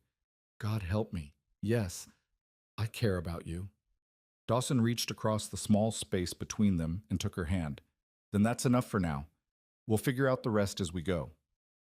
They sat like that, hands clasped, neither speaking, as the lamp burned low and the night deepened around them. It wasn't a declaration of love or a promise of forever, but it was honest, and it was real, and it was theirs. The week after that conversation, influenza came to the Circle B. It started with Jesse, the young ranch hand, who came down with fever and chills. Within 2 days, 3 more of the hands were sick. Mrs. Abernathy moved the ill men into the bunkhouse and began nursing them with grim determination. But the disease was vicious. Hannah helped where she could, bringing soup and fresh water, changing sheets, monitoring fevers. She kept the school closed and kept her boys away from the main house, terrified the sickness would spread to them. For 5 days, it seemed like they might keep it contained. Then Dawson didn't show up for breakfast. Hannah found him in his room, burning with fever, his eyes glassy with delirium. Her stomach dropped to her feet. "No," she whispered. "Not you. Please, not you." "Hannah?" His voice was rough, confused. "What are you doing here?" "You're sick." She pressed her hand to his forehead and felt the heat radiating from him. "I'm going to take care of you." "No, the boys can't risk." "The boys are fine. They're with Charlie in the foreman's house. He'll look after them." Hannah was already moving, pulling blankets, finding water, falling back on instincts she'd learned caring for James and half a dozen other people who'd fallen ill on their westward journey. "Now stop arguing and let me help you." What followed were 3 of the longest days of Hannah's life. Dawson's fever climbed dangerously high. He thrashed and muttered, caught in delirium, sometimes lucid enough to recognize her and sometimes lost in memories she couldn't reach. Hannah stayed by his side through all of it, bathing his face with cool cloths, coaxing water past his cracked lips, monitoring his breathing. Mrs. Abernathy tried to spell her, but Hannah refused to leave. "You need rest," the older woman insisted on the second night. "I can't," Hannah said simply. "I can't leave him." Mrs. Abernathy looked at her with knowing eyes. "You love him." Hannah opened her mouth to deny it, then stopped. When had denial become impossible? When had Dawson Baxter become so essential to her that the thought of losing him made her chest feel like it was caving in? "I think I might," she whispered. "God help me. I think I do." "Then stay," Mrs. Abernathy said gently. "But don't forget to take care of yourself, too. Won't do him any good if you collapse." On the 3rd night, Dawson's fever broke. Hannah was dozing in the chair beside his bed when she heard him whisper, "Sarah, Sarah, is that you?" Her eyes flew open. Dawson was staring at the ceiling, tears tracking down his face, his hand reaching for something, someone who wasn't there. "I'm sorry," he mumbled. "So sorry.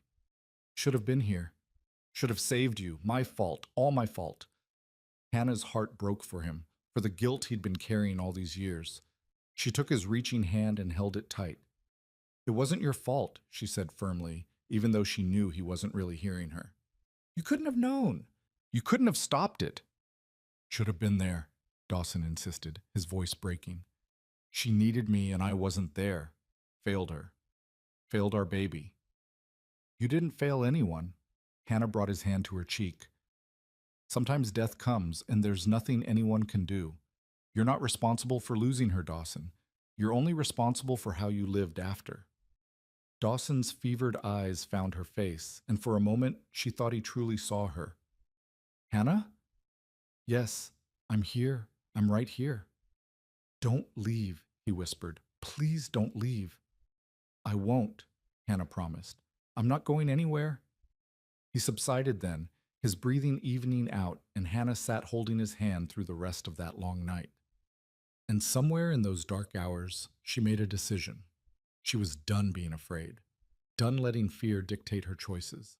Life was too short and too uncertain to waste time pretending she didn't want things, didn't need things, didn't love. Because she did love Dawson Baxter, loved his quiet strength, his patient kindness, the way he'd given her family a home without asking anything in return. Loved how he made her feel capable and seen and worthy. Loved the man he was, and the man he helped her remember she could be. She loved him, and when he woke up, because he would wake up, she refused to consider any other possibility. She was going to tell him so. By morning, Dawson's fever had broken completely. He woke weak but clear-eyed, taking in his surroundings with obvious confusion. "How long?" he rasped. "3 days," Hannah said, relief making her dizzy. "You've been sick for 3 days. The others?" "Recovering. Jesse's already back on his feet, and the others are improving." Hannah helped him sit up enough to sip some water. "You scared me half to death, Dawson Baxter." "Sorry." He managed a weak smile. "Didn't do it on purpose." "I should hope not."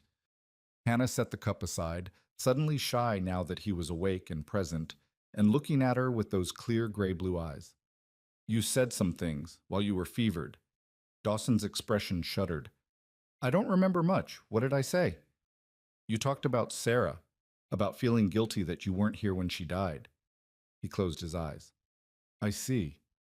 You're not responsible for her death," Hannah said firmly. "I know you feel like you are, but you're not. You couldn't have known, couldn't have changed what happened. You don't know that. I do know that blaming yourself won't bring her back, won't change anything except to poison the years you have left." Hannah took his hand, not caring any more about propriety or fear. "I understand guilt, Dawson. I spent months after James died wondering if I could have done something different. Given him better care, found a doctor sooner, forced him to rest instead of pushing on. But the truth is, sometimes people die and there's no one to blame. It just happens." Dawson looked at their joined hands, his thumb tracing circles on her palm. "How did you let go of the guilt?" "I haven't entirely," Hannah admitted, "but I realized that carrying it wasn't honoring James's memory. It was just making me miserable. And I had 3 sons who needed me present, not lost in what-ifs. So I chose to focus on living instead of on what I couldn't change." "Living," Dawson repeated quietly. "I'm not sure I remember how." "Then we'll figure it out together." Hannah squeezed his hand. "Because I meant what I said the other night. I care about you, more than I thought possible. And watching you nearly die made me realize something." "What's that?" "That I'm tired of being afraid, tired of holding back, tired of pretending I don't want things I want." She took a shaky breath. "So yes, Dawson, my answer is yes. You can court me, if the offer still stands." Dawson stared at her like she'd just told him the sun had risen in the west. "You mean it?" "I mean it. Even though I'm a broken widower with a pile of guilt and a ranch that demands everything I have." "Even though," Hannah confirmed, "because you're also kind and patient and good with my boys, because you make me feel like I matter, like I'm more than just someone struggling to survive." Her voice dropped to a whisper. "Because when I thought I might lose you, it felt like losing air." Dawson lifted their joined hands and pressed a kiss to her knuckles, his eyes never leaving hers. "I promise you, Hannah Crawford, I will do everything in my power to be worthy of that." "You already are," Hannah said. "You have been from the start. I was just too scared to see it." "And now?" "Now I'm still scared," she admitted, "but I'm choosing hope anyway, choosing to believe that maybe we've both earned a second chance at happiness."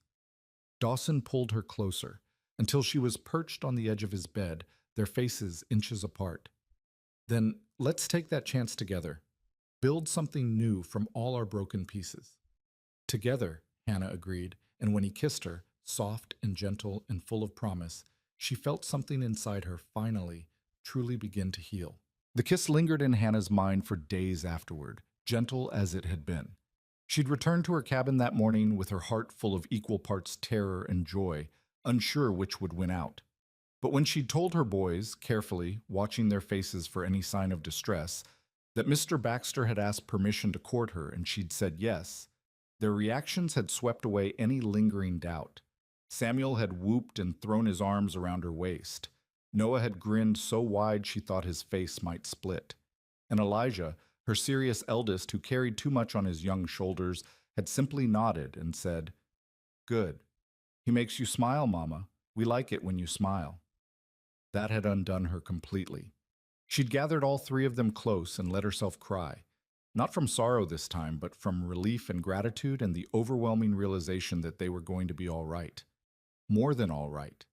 They were going to be happy. The ranch hands recovered from the influenza one by one, returning to their duties with the sheepish gratitude of men who'd been well cared for. Dawson regained his strength more slowly, chafing at the forced rest, but obeying Mrs. Abernathy's stern orders to take it easy. Hannah brought him books and sat with him in the evenings, talking about everything and nothing, learning the rhythms of each other's thoughts. She learned that he'd lost his mother when he was 8, taken by pneumonia during a brutal winter, that his father had been a hard man, demanding but fair, who'd built the Circle B from nothing and expected his son to do the same. That Dawson had loved Sarah with the intense, all-consuming passion of a young man who'd never known real loss, and her death had shattered something fundamental in him. I stopped believing good things could last, he told her one evening as they sat on the porch, watching the sun paint the mountains purple and gold. Sarah and the baby dying like that. It felt like punishment for being too happy, like I'd been foolish to think I deserved joy. Hannah understood that bone deep. After James died, I felt the same way. Every good moment felt borrowed, like it would be snatched away the moment I started to trust it. Do you still feel that way? Hannah considered, watching her boys play in the yard below. Samuel was chasing chickens while Noah tried to teach him to throw a rope the way Charlie had shown him. Elijah sat on the corral fence, one of Dawson's ranch cats in his lap, looking more at peace than she'd seen him in months. Sometimes, she admitted, but less than I did. Being here, having purpose, watching my boys thrive, it's teaching me that good things can last if you tend them carefully. Like a garden, Dawson mused. Exactly like a garden. You plant seeds, water them, pull the weeds, protect them from frost. And if you're diligent and lucky, you get something beautiful. She glanced at him. We're planting something, aren't we? You and me? I hope so. Dawson reached for her hand, a gesture that was becoming natural between them. I want to do this right, Hannah. Court you properly. Show you that you can trust me with your heart. You've already shown me that, Hannah said softly. From the moment you invited us into your home during that storm, you've been showing me. Still, there's a difference between offering shelter to someone in need and this. What we're building. I want you to be sure. Want your boys to be sure. Want there to be no doubt that when, this becomes something permanent, it's because we all chose it freely. The when sent warmth flooding through Hannah's chest. He saw a future with them. Not just a possibility, but a certainty. Then court me properly, she said, squeezing his hand. I'd like that. So Dawson courted her with the patient thoroughness he brought to everything. He left wildflowers on the schoolhouse steps when they started blooming in early April. He carved a wooden doll for Samuel and found a book on horsemanship for Elijah. He helped Noah build a fort in the barn loft, sacrificing a Saturday afternoon to hammer boards and brace posts while the boy chattered excitedly about his plans. He took Hannah on walks around the ranch, showing her the land he loved, explaining the rhythms of cattle and seasons and weather. They rode out to the high meadow one Sunday afternoon, just the two of them, and sat on a rocky outcropping watching the ranch spread out below like a kingdom. This land gets in your blood, Dawson said. My father always said that once you've ranched in Colorado, nowhere else feels like home. You start to need the mountains like you need air. I'm beginning to understand that, Hannah replied.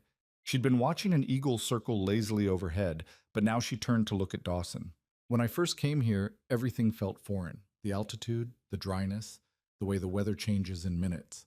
But now I can't imagine being anywhere else. Because of the land, or because of what the land represents? Hannah smiled. Both. The land is beautiful, harsh, demanding. It requires everything you have, but it also gives back in ways I never expected. Purpose, community, a place to belong. And me? Dawson asked quietly. Do I factor into that feeling? You know you do. Hannah felt her cheeks warm. Even after weeks of courtship, intimacy still made her shy. You're the reason all of this is possible. Without you, you would have found another way, Dawson interrupted. You're too stubborn and too strong to do otherwise. But I'm glad you didn't have to. Glad you're here with me instead of somewhere else, struggling alone. He leaned in then and kissed her, slow and sweet. and Hannah felt the last of her reservations crumble. This was right. This man, this land, this life they were building together, it was all undeniably, perfectly right. When they returned to the ranch that evening, they found Mrs. Abernathy waiting with a knowing smile and a pot roast that filled the house with mouth-watering smells. The boys were already seated at the table, faces scrubbed clean, manners on display. They insisted on waiting for you, Mrs. Abernathy said, her eyes twinkling. Said it wouldn't be proper to eat without everyone present. Hannah felt a swell of love for her sons, for their attempts to be grown up and proper, to show Dawson they could be a real family. Over supper, conversation flowed easily. Samuel told an elaborate story about the chicken that had pecked his hand. Noah demonstrated the rope trick Charlie had finally helped him master. Elijah asked intelligent questions about the spring roundup that was approaching. And Dawson answered each question with patience and interest, drawing the boys out, making them laugh, treating them like they mattered. Hannah watched it all with her heart so full she thought it might burst. This, she thought, this is what family is supposed to feel like. After the boys were in bed that night, Hannah and Dawson sat on her cabin's small porch, watching stars emerge in the darkening sky. The air was cool but not cold, carrying the promise of true spring. I've been thinking, Dawson said, about what comes next, for us. Hannah's pulse quickened. What do you mean? I mean, I want to marry you, Hannah. Not today, not tomorrow, but soon. When you're ready. When we're both sure. He turned to face her fully. I know it's only been a few months since James died. I know people might talk, might say it's too soon or improper. But I also know what I feel, and I know what I see when I look at you and your boys. I see my future. I see home. Hannah's eyes burned with tears. I see that too. But Dawson, you need to understand something. I loved James once, at the beginning, but our marriage became something else over the years. He was a dreamer who never learned to deal with reality, and I became the anchor that kept us from floating away completely. It was exhausting, and by the end, I think we were both just going through the motions, staying together because of the boys, and because we didn't know how to do anything else. I'm not James, Dawson said. I know, that's what makes this scary. With James, I always knew where I stood, on shaky ground, constantly bracing for the next disaster. With you, I feel solid, secure, and part of me keeps waiting for that to crumble because I don't know how to trust solid ground anymore. Dawson took both her hands in his. Then we'll learn together. I'll show you every day that this is real, that I'm not going anywhere, that you can trust this. Trust us. He paused, then added quietly, I told you about Sarah, how losing her broke something in me, but I didn't tell you everything. Hannah waited, sensing he needed to share something difficult. After she died, I blamed myself for years, but I also blamed her, which is worse. Dawson's voice was rough with old shame. I was angry that she'd gotten pregnant, angry that she hadn't waited for me to get back before the baby came, angry that she'd left me alone. It was irrational and cruel and not her fault at all, but I felt it anyway. And that anger, that blame, it poisoned everything, made it impossible to grieve properly, to remember her with love instead of resentment. What changed? Hannah asked softly. Time. And therapy of a sort. Father Murphy over in Silverton, he helped me work through it. Made me see that I was really angry at God, at fate, at the unfairness of it all. Sarah was just the easiest target. Dawson looked at Hannah with raw honesty. I'm telling you this because I want you to know I understand complicated grief. Understand feeling guilty and angry and relieved all at once. Whatever you felt about James at the end, whatever you're feeling now about moving forward, it's all valid, all acceptable. Hannah felt something break open in her chest, a truth she'd been holding back even from herself. I was relieved when he died, she whispered. Not glad, but relieved, because it meant the struggle was over. No more watching him fail at another scheme, no more scraping by on false promises, no more pretending I believed in dreams I knew would never come true. I was relieved, and then I felt like a monster for feeling that way. You're not a monster, you're human. Dawson squeezed her hands.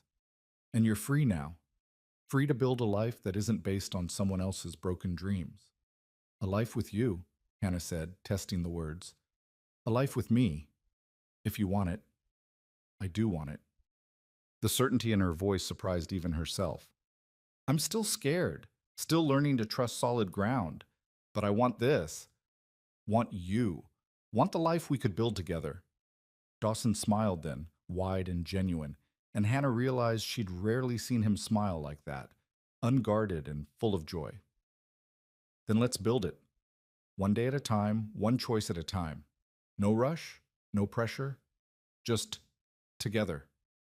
Together, Hannah agreed, and sealed the promise with a kiss that tasted like hope and healing and home. The weeks that followed were some of the happiest of Hannah's life. Spring came in earnest, transforming the ranch into a riot of wildflowers and new grass. The cattle grew fat on good grazing. The school buzzed with children excited about warm weather and summer ahead, and Hannah found herself falling more deeply in love with each passing day. She loved watching Dawson work, the competent way he handled horses and men, and the thousand problems that arose on a working ranch. She loved his dry humor, the way he could make her laugh with a single raised eyebrow or wry comment. She loved how he was with her boys, firm but fair, teaching them skills and values without ever trying to replace their father's memory. And Dawson made no secret of his feelings for her. He told anyone who'd listen that he was courting Mrs. Crawford with serious intent. When they made the monthly trip to Willow Creek for supplies, he introduced her to shopkeepers and ranchers as the woman I'm going to marry, his pride evident. Hannah blushed at the boldness of it, but couldn't deny the thrill that ran through her each time. Thomas Crawford saw them together at the general store one afternoon. Her brother-in-law had the grace to look ashamed as Dawson helped Hannah load supplies into the wagon, his hand resting casually at the small of her back. Hannah, Thomas said, approaching hesitantly, could we speak a moment? Hannah glanced at Dawson, who nodded and moved away to give them privacy, though his watchful gaze never left her. What is it, Thomas? I wanted to say, I'm glad things worked out for you, that you found a good situation. Thomas twisted his hat in his hands. I heard Baxter's courting you. That true? It is. That's good. He's a decent man. Does well for himself. Thomas paused, then added quietly, I'm sorry, Hannah, for how I treated you when you first came. Martha's been after me about it for months, saying I should have helped more. She was right. Hannah studied her brother-in-law's face, seeing genuine remorse there. Part of her wanted to hold on to her anger, to make him feel the rejection she'd felt. But anger was exhausting, and she had better things to do with her energy. You gave me money when I needed it, she said finally. That helped more than you know. And if you hadn't turned me away, I wouldn't have gone to the Circle B. Wouldn't have found Dawson. So maybe things worked out the way they were supposed to. That's generous of you. It's not generosity, it's just letting go. Hannah glanced at Dawson, who was examining harnesses with the deliberate focus of someone pretending not to eavesdrop. I'm building a new life, Thomas. One that doesn't have room for old grudges. So I forgive you, if that's what you're asking for. And I wish you and your family well. Thomas's relief was palpable. Thank you. And Hannah, James would be glad you found someone good, for what that's worth. Hannah nodded, not trusting her voice, and Thomas tipped his hat and walked away. Dawson returned immediately, his eyes searching her face. You all right? I am. And she was. The encounter that would have devastated her months ago now felt like closing a chapter, not reopening a wound. Let's go home. Home, Dawson repeated, smiling. I like the sound of that. As they rode back to the ranch, Hannah reflected on how much had changed since that desperate day when she'd stood in Willow Creek with nowhere to go. She'd been so lost then, so frightened. Now she knew exactly where she belonged. One evening in late May, Dawson asked Hannah to join him in the ranch office after supper. She found him standing by the window, looking out at the land painted gold by the setting sun. You wanted to see me? She asked. I did. Dawson turned, and Hannah saw something in his expression that made her pulse quicken. Nervousness, excitement, determination all mixed together. I have something for you and your boys, actually. He handed her a folder of official-looking documents. Hannah opened it, scanning the legal language, trying to make sense of what she was reading. "These are deeds," she said slowly. "For land?" "For 40 acres on the eastern edge of the ranch," Dawson confirmed. "It's good land with water access and timber. I had my lawyer draw up the papers to put it in your name, yours and your son's."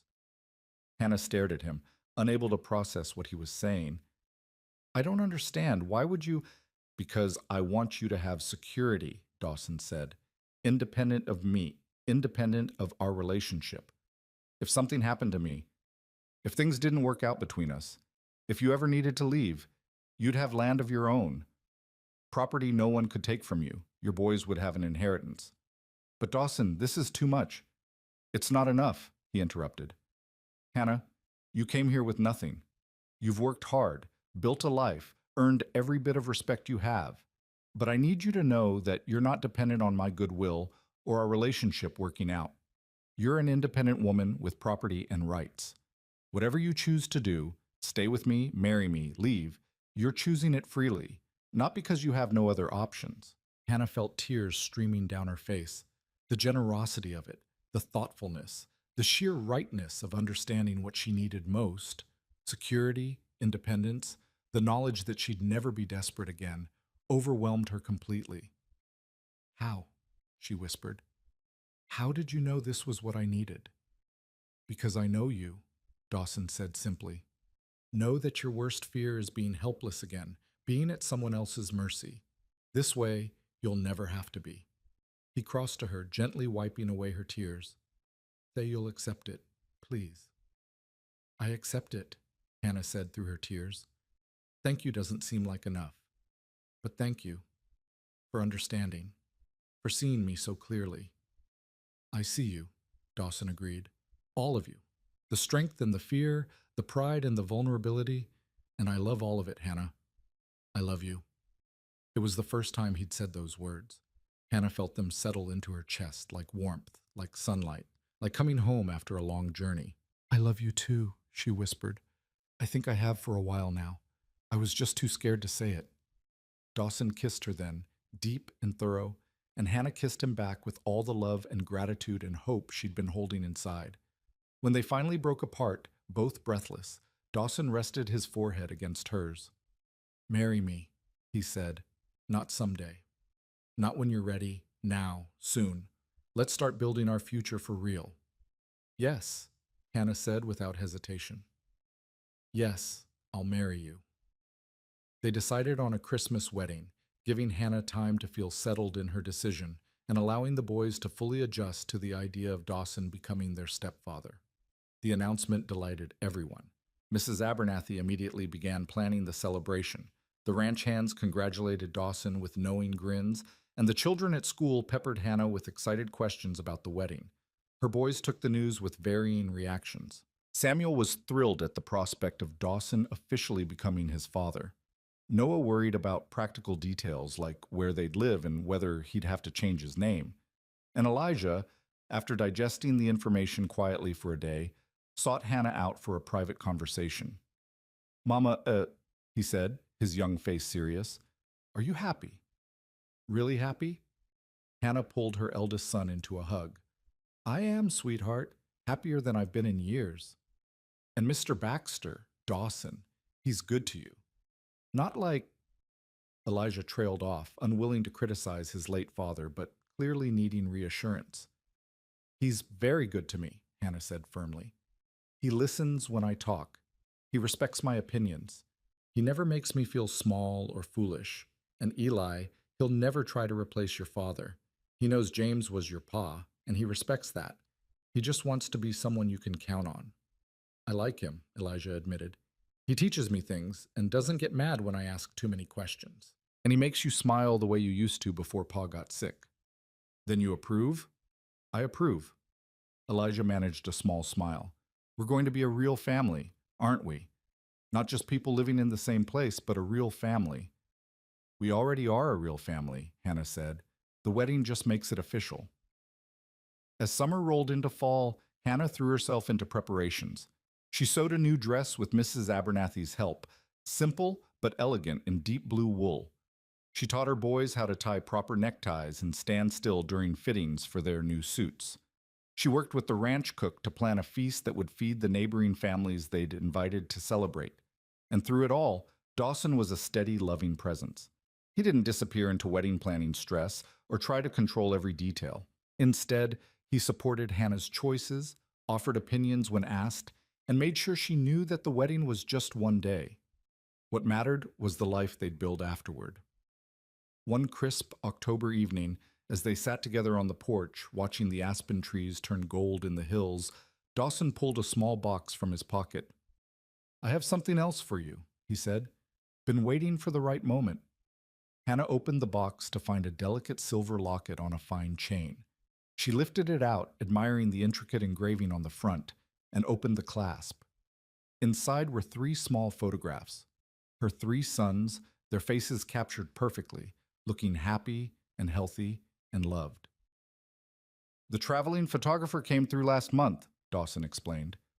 "I commissioned portraits of the boys as a surprise, but look at the other side." Hannah turned the locket over. The opposite interior was empty, ready for another photograph. "That's for whatever the future holds," Dawson said softly. "Maybe a picture of us together, maybe another child someday, if we're blessed with one. Maybe just a reminder of something important.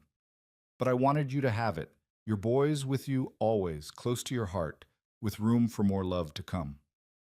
Hannah couldn't speak past the lump in her throat. The thoughtfulness of it, the way he'd included her sons while also acknowledging the possibility of a shared future, undid her completely. She fastened the locket around her neck, feeling the slight weight of it settle against her chest. "It's perfect," she whispered. "You're perfect." "I'm not perfect," Dawson said with a laugh. "I'm stubborn and set in my ways, and I spend too much time worrying about cattle prices. But I'm perfect for you, maybe. And you're perfect for me. That's what matters." "Perfect for each other," Hannah agreed. She leaned against him, his arm coming around her shoulders, and they sat in comfortable silence as the sun painted the sky in shades of orange and pink. This was home, Hannah thought. Not the ranch, not the cabin, not any physical place. Home was this feeling of being seen and valued and loved, of building something meaningful with someone who understood both her strength and her scars, of knowing that whatever came next, she wouldn't face it alone. "Tell me about Christmas," she said after a while. "What traditions does the ranch have?" "Not many," Dawson admitted. "It's usually just a quiet day. Mrs. Abernathy makes a special dinner, the hands get the day off, and I usually spend it thinking about Sarah and feeling melancholy." He paused. "But this year will be different. This year we'll have a wedding, a celebration, new traditions to start." "I want it to be special for the boys, too," Hannah said. "They've had such a hard year. They deserve joy and celebration and hope." "Then we'll make sure they have it." Dawson pressed a kiss to the top of her head.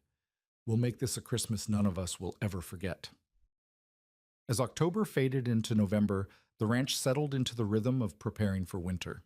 Cattle were brought closer to the home pastures. Firewood was stacked high against the coming cold. The school closed for a week so families could focus on preparations, and Hannah used the time to finalize wedding plans and help Mrs. Abernathy with preserving and canning. The boys grew more excited as the wedding approached. Samuel talked about it constantly, asking questions about the ceremony and the party and whether there would be cake. Noah helped Dawson with extra chores, determined to prove he could be useful. And Elijah, in a gesture that made Hannah's eyes well up, asked if he could give her away at the wedding. "Pa would want me to," he said seriously, "since he can't be here to do it himself." "I think that's exactly what he'd want," Hannah agreed, pulling her son close. "I'd be honored to have you give me away."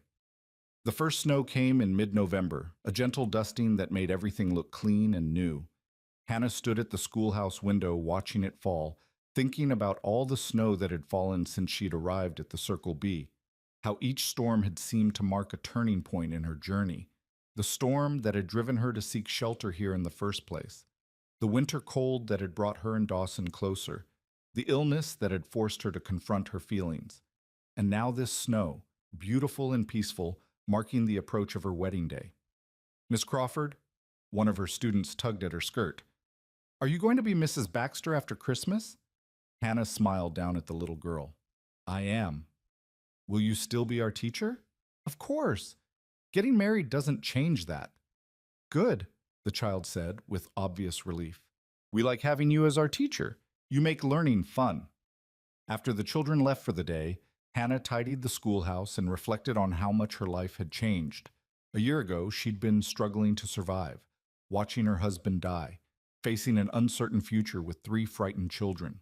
Now she had a home, a purpose, a man who loved her, and the promise of a future that felt solid and real. She touched the locket at her throat, feeling the outline of her son's faces through the silver. Whatever came next, they'd face it together. Her boys, Dawson, and the family they were choosing to become. As she walked back to the main house through the gently falling snow, Hannah saw Dawson on the porch waiting for her. He held out his hand as she climbed the steps, pulling her close against the cold. Ready for this? He asked softly. More than ready, Hannah replied. I've been ready for a while now. Just took me time to realize it. Then let's finish this journey, Dawson said. Let's make this official and start our life together properly. Our life together, Hannah repeated, testing the words. They felt right. They felt like coming home after a long exile, like finding solid ground after drifting. They felt like the beginning of something beautiful and lasting and true. Our life together, Dawson confirmed and kissed her as the snow fell around them, blessing their future with soft white benediction. December arrived with clear, cold days that made everything sparkle like the world had been dipped in diamond dust. Hannah woke on the morning of her wedding, New Year's Day, 1880, to find frost patterns on the window that looked like lace, intricate and beautiful. She lay in bed for a moment, letting the reality wash over her. Today she would marry Dawson Baxter. Today she would become not just Hannah Crawford, widow and survivor, but Hannah Crawford Baxter, wife and partner in building a life she'd never dared dream possible. The past weeks had been a whirlwind of preparation and anticipation. The ranch had transformed under Mrs. Abernathy's determined direction, with evergreen boughs decorating the main house and candles ready to light when evening came. Neighbors had arrived yesterday from surrounding ranches, filling every available bed and making the Circle B feel alive with community and celebration. The wedding would take place at 3 o'clock, giving everyone time to rest from their travels and gather properly. Hannah rose and dressed carefully in her chemise and petticoat, her hands trembling slightly with nerves and excitement. A soft knock came at the cabin door, and Mrs. Abernathy entered carrying Hannah's wedding dress, freshly pressed and smelling faintly of lavender. "Let me help you," the older woman said, her eyes suspiciously bright. "Can't have the bride struggling with all these buttons on her own." As Mrs. Abernathy helped her into the deep blue wool dress, Hannah caught sight of herself in the small mirror propped on the dresser. The woman looking back at her bore little resemblance to the desperate widow who'd arrived at the Circle B 8 months ago. This woman had color in her cheeks, clarity in her eyes, and something that looked remarkably like happiness radiating from her face. "You're beautiful, dear," Mrs. Abernathy said, fastening the last button. "Dawson's going to forget how to speak when he sees you." "I'm nervous," Hannah admitted. "Not about marrying him, I'm sure about that, but about all these people watching, about making vows in front of everyone, about promising forever when forever seems like such a long, uncertain time." Mrs. Abernathy finished gently. "That's normal. But Hannah, you've already survived forever once. You know what it takes now, and this time you're starting from a place of strength instead of naive hope. That makes all the difference." Hannah nodded, touching the locket at her throat for courage. Inside were her sons' faces and, as of yesterday, a small photograph of her and Dawson taken by the traveling photographer who'd passed through last month. Dawson had insisted on having it made, saying he wanted to remember this moment, the anticipation, the joy, the beginning of their life together. "Is he nervous?" Hannah asked. "Pacing like a caged mountain lion," Mrs. Abernathy replied with a laugh. "Charlie finally told him to go check on the horses, just to give everyone a break from watching him wear a hole in the floor." She squeezed Hannah's hands. "He loves you something fierce, dear. Anyone can see it, and you love him. That's all that matters today." After Mrs. Abernathy left, Hannah's boys came tumbling in, looking unfamiliarly neat in their new suits. Samuel immediately launched himself at her, hugging her waist. "You look like a princess, Mama." he declared.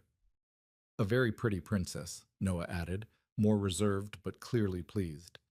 Elijah stood slightly apart, and Hannah saw her own nervousness reflected in his serious young face. She went to him, taking his hands. You ready for this? She asked softly. Are you? He countered. Really ready? Because once you say those vows, Mama, we're all in this together. We'll be Baxters. This will be our home for real. I'm ready, Hannah said firmly. Elijah, I know you've had to be strong for so long, had to worry about things no 12-year-old should worry about, but I need you to hear me now. Dawson is a good man. He'll take care of us. You don't have to carry the weight of the world anymore, sweetheart. You can just be a boy again. What if something goes wrong? Elijah whispered. What if he changes? What if we lose this too? Hannah pulled her eldest son close, feeling his thin shoulders shake with fears he'd been holding inside. Then we'll face it together, all of us. But Eli, we can't live our lives waiting for disaster. I tried that for years, and all it did was make me miserable. At some point, you have to choose to trust, to hope, to believe that good things can last if you tend them carefully. Elijah pulled back, swiping at his eyes.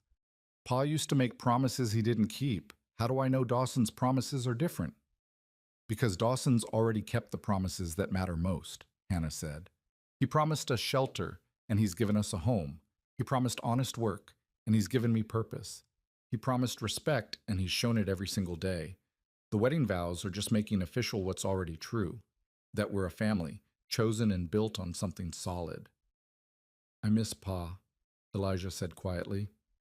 Even though things were hard, even though I know Dawson's better for us, I still miss him sometimes. Of course you do. He was your father, and it's right to miss him. Hannah cupped Elijah's face in her hands. Marrying Dawson doesn't erase your pa or dishonor his memory.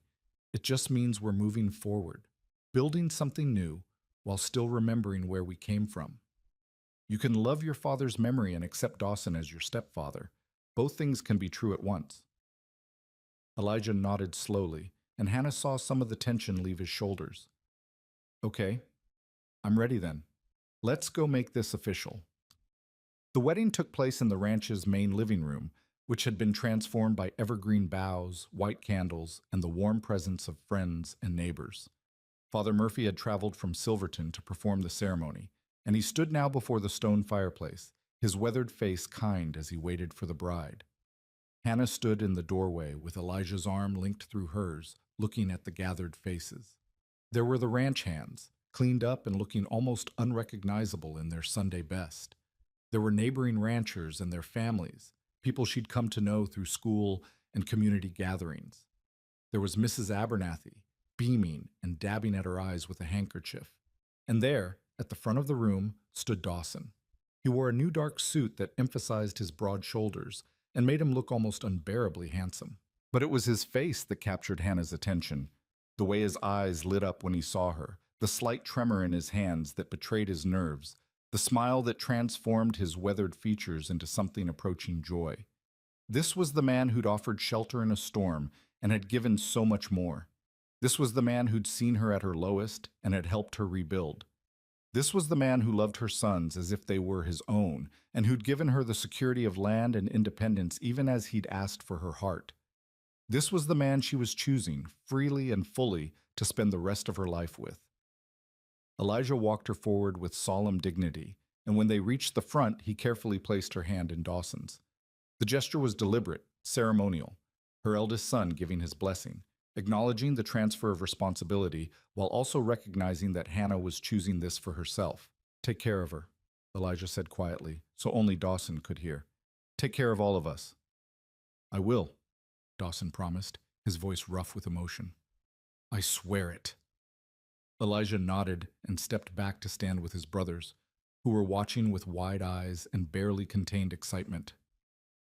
Father Murphy began the ceremony, his voice carrying the weight of countless weddings performed over decades of ministry. Hannah heard the familiar words, love, honor, cherish, for better or worse, in sickness and health. But this time, they felt different. Not like empty promises or naive hopes, but like a genuine commitment between two people who understood exactly what they were undertaking. Dawson Baxter, Father Murphy said. Do you take this woman to be your lawfully wedded wife? To love her, comfort her, honor and keep her, in sickness and health, in sorrow and joy, forsaking all others, as long as you both shall live? I do, Dawson said, his eyes never leaving Hannah's face. With everything I am, I do. And Hannah Crawford, do you take this man to be your lawfully wedded husband, to love him, comfort him, honor and keep him, in sickness and health, in sorrow and joy, forsaking all others, as long as you both shall live? Hannah felt the weight of the moment settle over her, the significance of this choice, this commitment, this leap of faith into an uncertain future. But when she looked at Dawson, at his steady strength and patient love, the uncertainty faded. This was right. This was real. This was home. I do, she said clearly. With everything I am, I do. They exchanged rings, simple gold bands that Dawson had ordered from Denver months ago, waiting for this moment. As he slid the ring onto her finger, his hands were gentle but sure, and Hannah felt the physical weight of the commitment settling into place alongside the emotional one. By the power vested in me, Father Murphy said with a smile, I now pronounce you husband and wife. Dawson, you may kiss your bride. Dawson cupped Hannah's face in his hands, his thumbs brushing away tears she hadn't realized were falling, and kissed her softly. It was a promise and a beginning, tender and filled with hope. The room erupted in applause and cheers, but Hannah barely heard it. All she could focus on was Dawson's smile, the way he looked at her like she was the most precious thing in his world. Hello, wife, he murmured against her lips. Hello, husband, Hannah replied, testing the words. They fit perfectly. The celebration that followed was joyous and loud, filled with music and laughter and more food than Hannah had seen in one place in years. Mrs. Abernathy had outdone herself with a feast that included roasted beef, potatoes, fresh bread, vegetables from the root cellar, and a magnificent cake that made Samuel's eyes go wide with delight. Hannah moved through the party in a daze of happiness, accepting congratulations and well wishes from neighbors who'd become friends. Thomas Crawford and his wife Martha had come, and Thomas pulled Hannah aside during the festivities. I'm happy for you, he said awkwardly. Truly. Baxter's a good man, and you deserve good things after everything. Thank you, Thomas. That means a lot.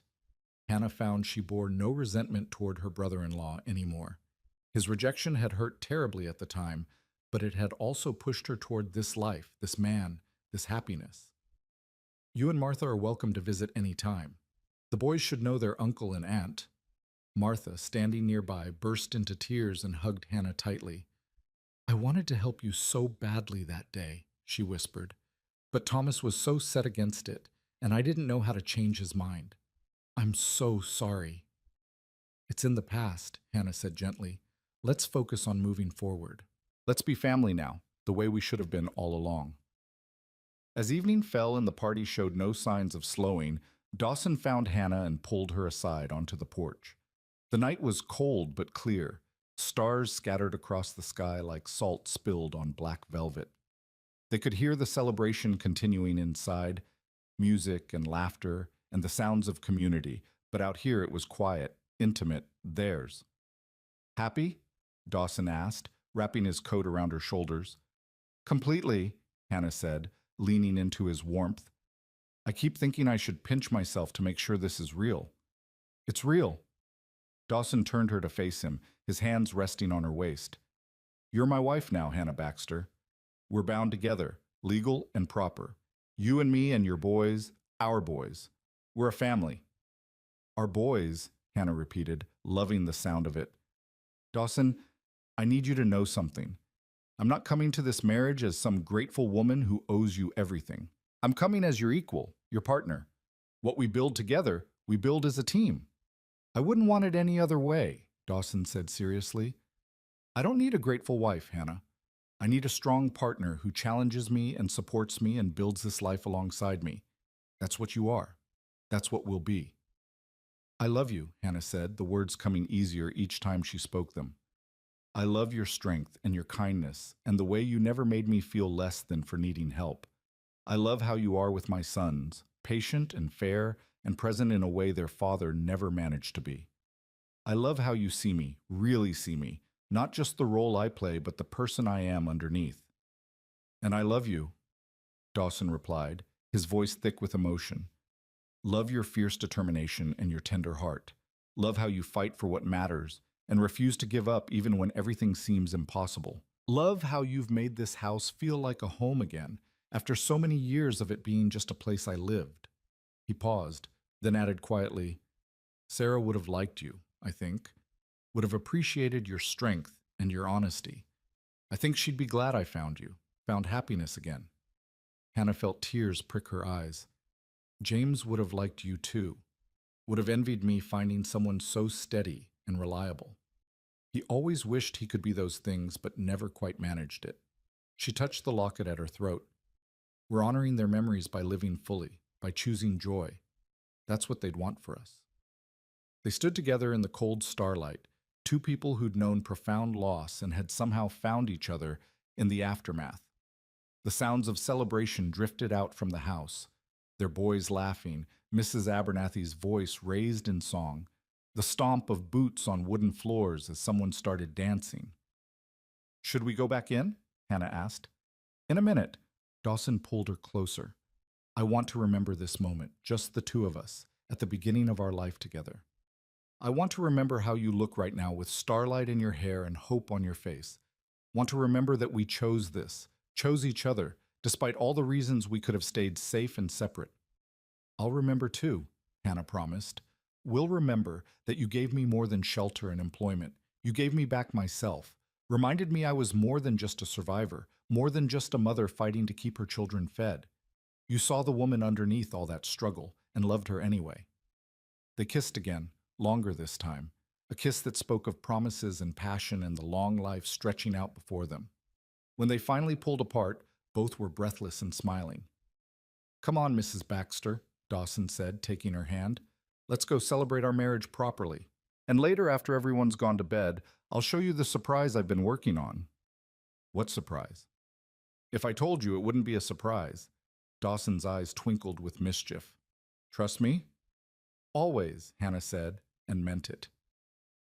The party continued late into the night with music and dancing and storytelling that had everyone laughing until their sides hurt. Hannah danced with Dawson, with her sons, with ranch hands and neighbors who'd become friends. She ate cake and accepted toasts and felt more alive than she had in years. Samuel fell asleep on Charlie's lap around 9 o'clock, exhausted from excitement. Noah followed an hour later, curled up on the sofa with his head on Elijah's shoulder. Only Elijah remained awake as the party wound down, helping clear dishes and watching the adults with the solemn interest of a boy on the cusp of understanding grown-up matters. Finally, around midnight, the last of the guests retreated to their rooms or the bunkhouse, leaving the main house quiet. Mrs. Abernathy shooed Hannah and Dawson toward the door with a knowing smile. Off with you both. I'll make sure the boys get tucked in properly. Go enjoy your wedding night. Hannah blushed, but let Dawson lead her out into the cold night. They didn't head toward the main house or her cabin, but instead walked toward the barn. Hannah gave him a questioning look. The surprise is in here, Dawson explained, pushing open the barn door. Inside, lamplight glowed warm and golden, but it wasn't coming from the main barn area. It was coming from what had been the old tack room. Dawson led Hannah there and opened the door with a flourish. Hannah gasped. The tack room had been completely transformed into a cozy private space. A proper bed dominated the center, piled high with quilts and pillows. A small stove in the corner radiated heat. Rugs covered the floor and curtains framed a window that looked out over the moonlit pastures. Books lined a shelf on one wall, and there was even a small table with 2 chairs. I know it's not fancy, Dawson said nervously, but I wanted us to have our own space, at least for tonight, somewhere private where we could really start our marriage. Tomorrow we'll figure out the permanent living arrangements, whether you want to move into the main house or build onto your cabin or whatever you prefer. But tonight, this is ours. Hannah walked into the room slowly, taking in every thoughtful detail. The books were ones she'd mentioned wanting to read. The quilts were ones Mrs. Abernathy had been working on for months, she now realized. Even the curtains matched the blue of her wedding dress. You did all this for me? She whispered. For us, Dawson corrected. I wanted our first night as husband and wife to be special. Wanted you to feel cherished and valued and loved. Hannah turned to him with tears streaming down her face. Happy tears this time, grateful tears. How did I get so lucky? How did I stumble into your life right when I needed you most? I think we stumbled into each other's lives right when we both needed it, Dawson said, pulling her close. You needed shelter and purpose.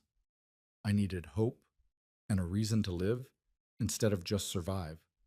We saved each other, Hannah. That's what makes this real. He kissed her then, and Hannah kissed him back with all the love and passion and gratitude she'd been holding inside.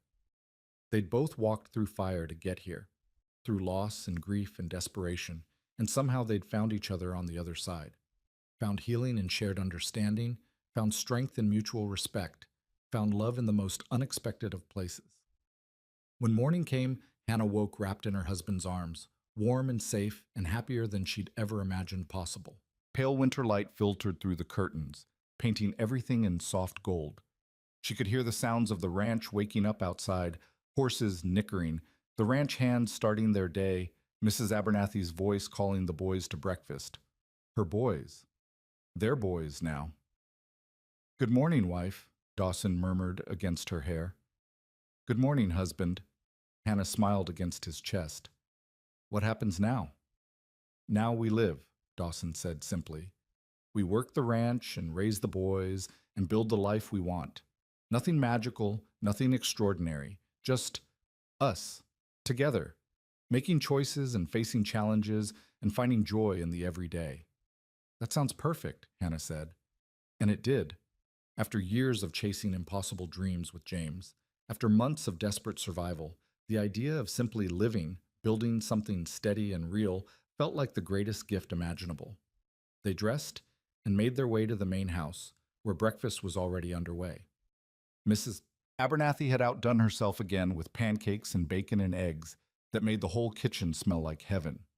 The boys were gathered around the table, still in their nightshirts, hair mussed from sleep. Mama! Samuel launched himself at Hannah the moment she walked in. You're married now. You're really married. I really am, Hannah confirmed, scooping him up. Which means Dawson is officially your stepfather now. What do you think about that? I think it's good, Samuel said seriously. Can I call him Pa? Hannah looked at Dawson, who nodded with suspiciously bright eyes. If that's what you want to call me, I'd be honored, he told Samuel. Then Pa it is, Samuel declared, and wiggled down to return to his breakfast.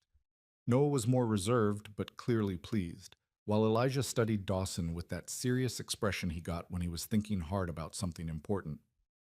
Mr. Baxter, Dawson, Elijah started. You can call me whatever you're comfortable with, Dawson interrupted gently. Dawson, Mr. Baxter, or eventually Pa, if that feels right. There's no rush, no pressure. I think I'll stick with Dawson for now, Elijah said, but I wanted to say thank you for taking care of Mama, for taking care of us. I know we're not your blood children, but you're mine now, Dawson said firmly. Blood or not, you're mine, all three of you, and I'll do everything in my power to give you a good life, to teach you what I know, to be someone you can count on. That's my promise to you boys, same as it is to your mother. Elijah nodded, satisfied, and returned to his breakfast. But Hannah saw the relief on his face, the loosening of tension he'd been carrying for far too long. After breakfast, the guests began departing, heading back to their own ranches and lives.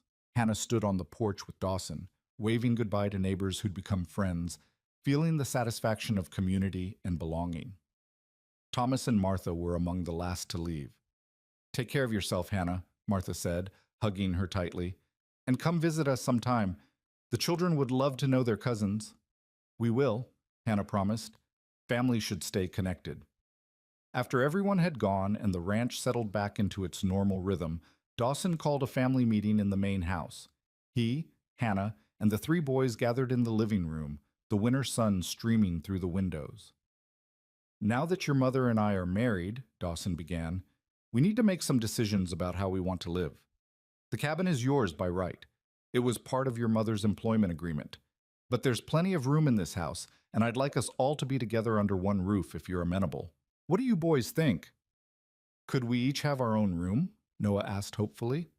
You could, Dawson confirmed. There are 4 empty bedrooms upstairs. You each could have your own space. I vote for moving into the big house, Samuel said immediately. It's warmer and has more room to play when it's cold outside. Elijah? Hannah prompted. Her eldest son considered carefully. Will we still own the cabin? Still have it as ours? Absolutely, Dawson said. In fact, as you boys get older, one of you might want to use it. When you're grown and starting out on your own, you'll have that space. Then I think we should move into the main house, Elijah decided. Be a real family all together. Real family it is, Hannah said, her heart full. When should we move our things? No rush, Dawson said. Take your time, settle in at your own pace. This is your home now, all of it. You get to decide how to make it yours. Over the following weeks, they settled into new rhythms. The boys moved into the main house, each claiming a bedroom and slowly personalizing their spaces. Hannah consolidated her teaching materials and personal belongings, marveling at how much more spacious everything felt. She and Dawson took over the large bedroom on the second floor, and Mrs. Abernathy moved to a smaller room on the first floor that she declared much more sensible for a woman my age with complaining knees. The ranch work continued as always, with Dawson managing the business and Hannah teaching school 3 days a week, while helping with household duties the rest of the time. But now there was a new dimension to everything, the sense of partnership, of building something together, a family in the truest sense. Hannah discovered that marriage to Dawson was different from anything she'd experienced with James. Where James had been impulsive and dreamy, often making decisions without consulting her, Dawson sought her opinion on everything from cattle sales to what color to paint the barn. Where James had withdrawn when times were hard, Dawson became more present, more communicative. Where James had seen her domestic skills as her only value, Dawson celebrated her teaching and encouraged her intellectual pursuits. You're different than I expected, Hannah told him one evening as they sat by the fire, her knitting needles clicking softly. More partner than patriarch. I had a good teacher, Dawson replied. My mother, before she died, she made it clear to my father that their marriage was a partnership, that he needed her wisdom as much as she needed his strength. I remember watching them make decisions together, respecting each other's views. That's the kind of marriage I want. That's the kind of marriage I want too, Hannah said. The kind where we both have a voice, where we face things together. Then that's what we'll have, Dawson promised. Winter deepened, bringing snow and cold that kept everyone close to home. The school closed for a few weeks during the worst of it, and Hannah used the time to catch up on mending and planning lessons for spring. The boys thrived, growing stronger and more confident with each passing day. Samuel lost a tooth and was convinced the tooth fairy would leave him something extra special because I live on a ranch now. Noah became obsessed with learning to rope, practicing for hours with patient instruction from Charlie, and Elijah, at Dawson's encouragement, started keeping a journal, recording life on the ranch and his observations about everything from weather patterns to cattle behavior. On Valentine's Day, Dawson surprised Hannah with a trip to town, just the two of them, leaving the boys in Mrs. Abernathy's capable hands.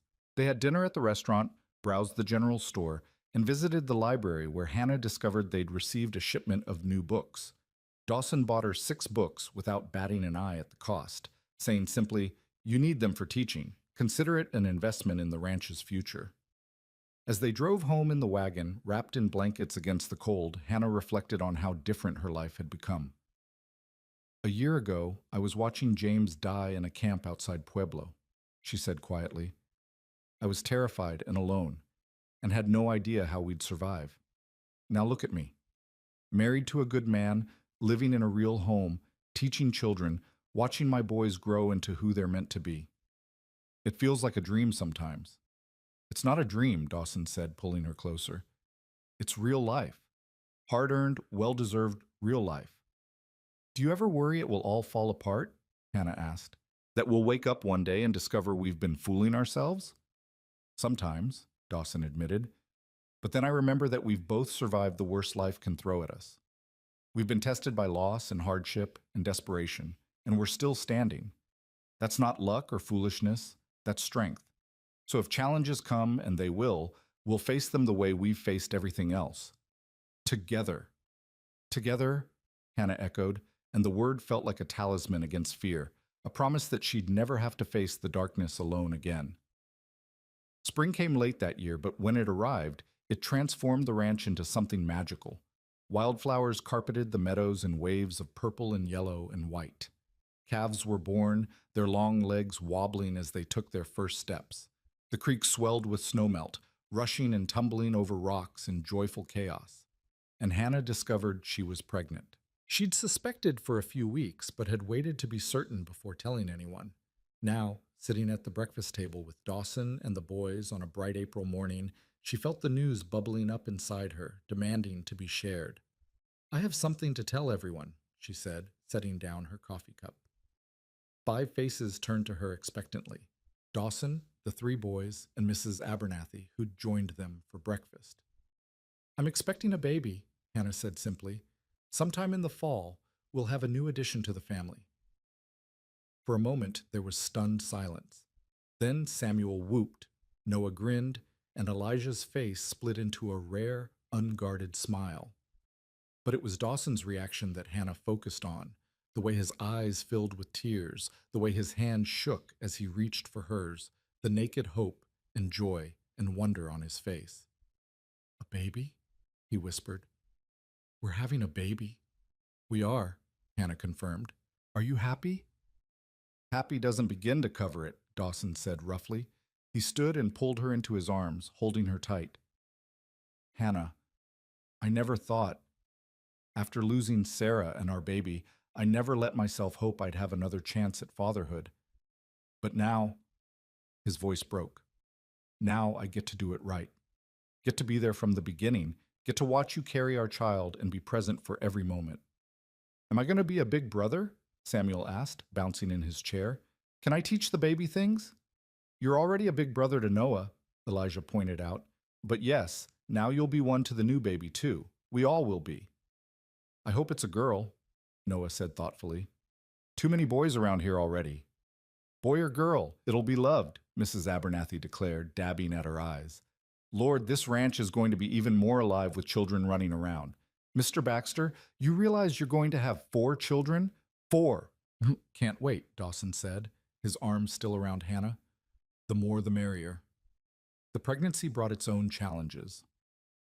Hannah suffered from morning sickness that lasted well into the afternoon, and the fatigue made teaching difficult some days.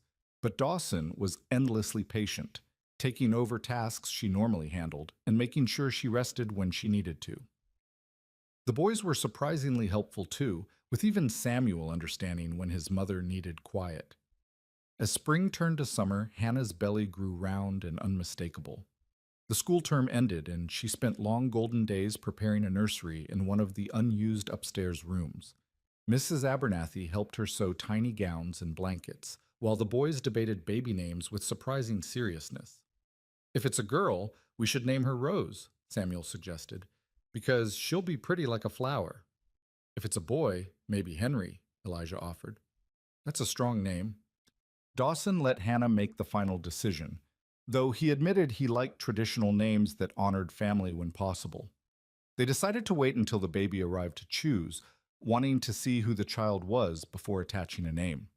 On a warm September evening, as the sun painted the sky in shades of orange and pink, Hannah went into labor. It was earlier than expected, but not dangerously so, and Dawson immediately sent Charlie to fetch the midwife, who lived 20 miles away. In the meantime, Mrs. Abernathy took charge with the calm efficiency of someone who'd delivered more than a few babies in her time. "You've done this before, dear," the older woman reminded Hannah as contractions began in earnest. "You know what to expect. Just breathe through it and trust your body." Dawson refused to leave despite Mrs. Abernathy's suggestion that he wait downstairs with the boys. "I wasn't there when Sarah delivered," he said firmly. "Wasn't there when she needed me most. I'm not making that mistake again.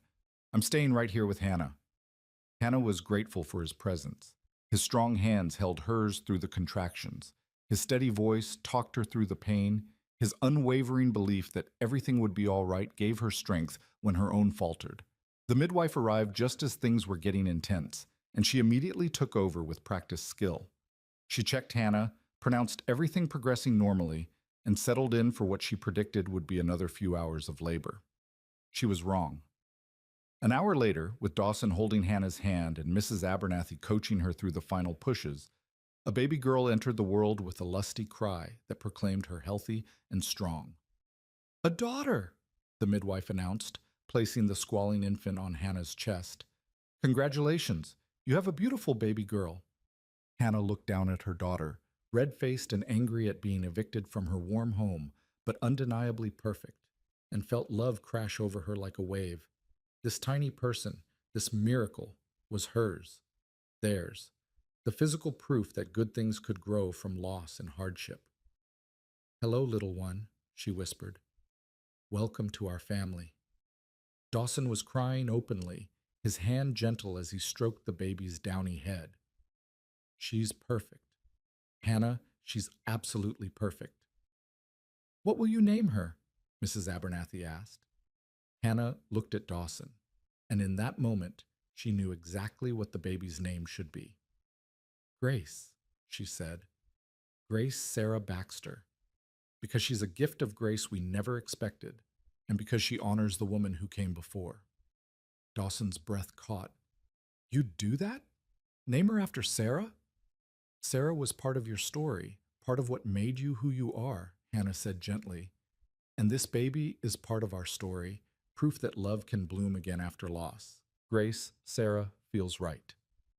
"It's perfect," Dawson whispered, pressing a kiss to Hannah's forehead. "You're perfect. Our family is perfect."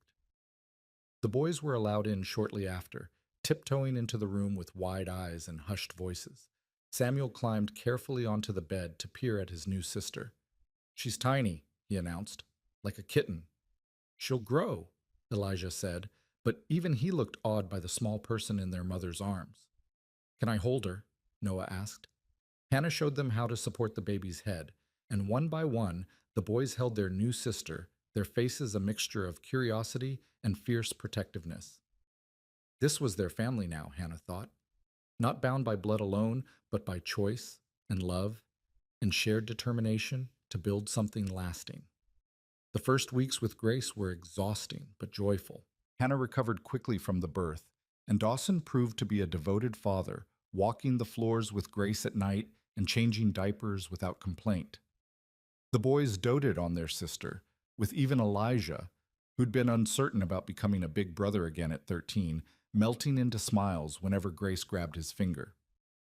As autumn painted the ranch in gold and crimson, Hannah stood on the porch one evening with Grace asleep in her arms and watched Dawson work with the boys in the corral below. He was teaching them to gentle a young horse, demonstrating patience and technique, while all three boys listened with rapt attention. This was her life now, not the one she'd imagined when she'd married James all those years ago, full of grand adventures and impossible dreams. This was better, more real, more solid, more filled with genuine love and purpose. She had a home that couldn't be taken away, land in her own name, meaningful work teaching children, a husband who treated her as an equal partner, 4 healthy children, and a future that felt secure. She thought about that desperate woman who'd stood in the dusty street of Willow Creek with $20 and 3 frightened boys, begging for help from family who'd turned her away.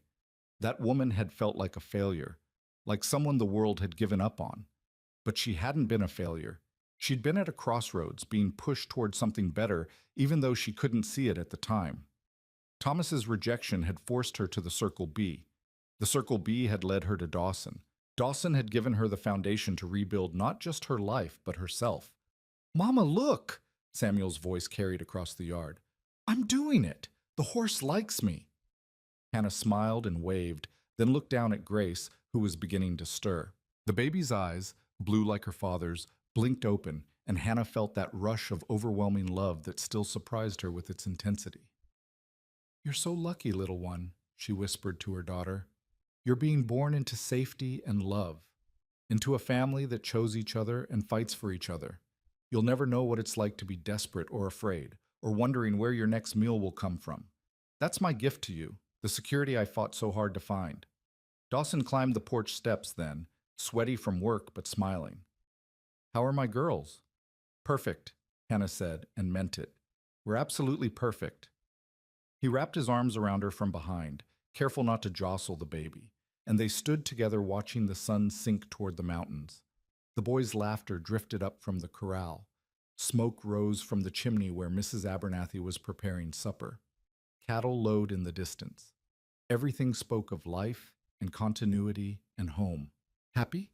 Dawson asked softly, echoing the question he'd asked so many times before.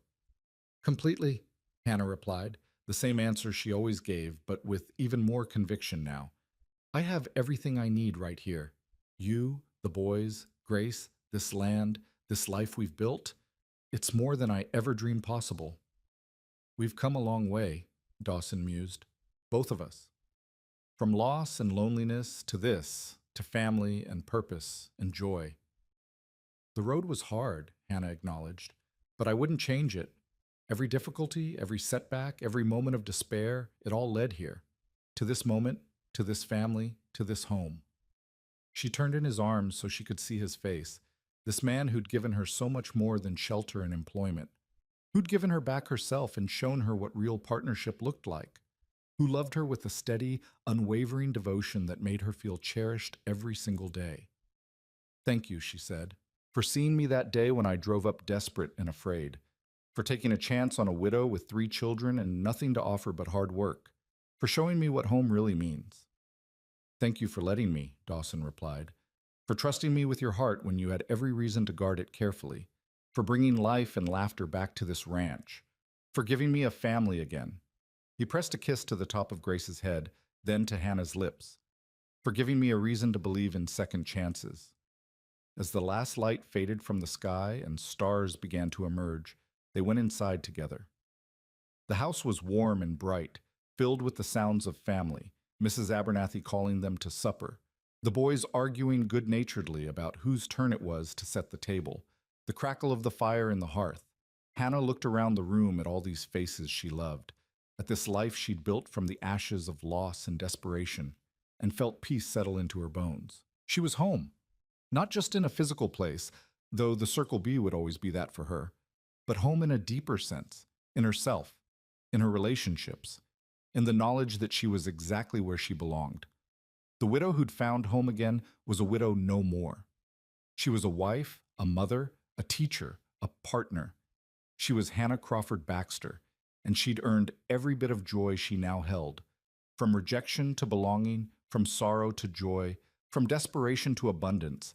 The journey had been long and hard and sometimes unbearable, but it had brought her here, to this moment, to this family, to this love, and that made every struggle worth it. As they gathered around the table for supper, Dawson at one end and Hannah at the other with their children between them, someone, Samuel probably, said Grace. Hannah listened to the familiar words with her hand resting over her heart, feeling the locket there with its photographs of her family, and added her own silent prayer of thanksgiving. For second chances, for grace that blooms from dust, for love that heals old wounds, for family chosen and built with intention and care, for home, finally and forever found. For all of it, every beautiful, hard-won bit of it, thank you.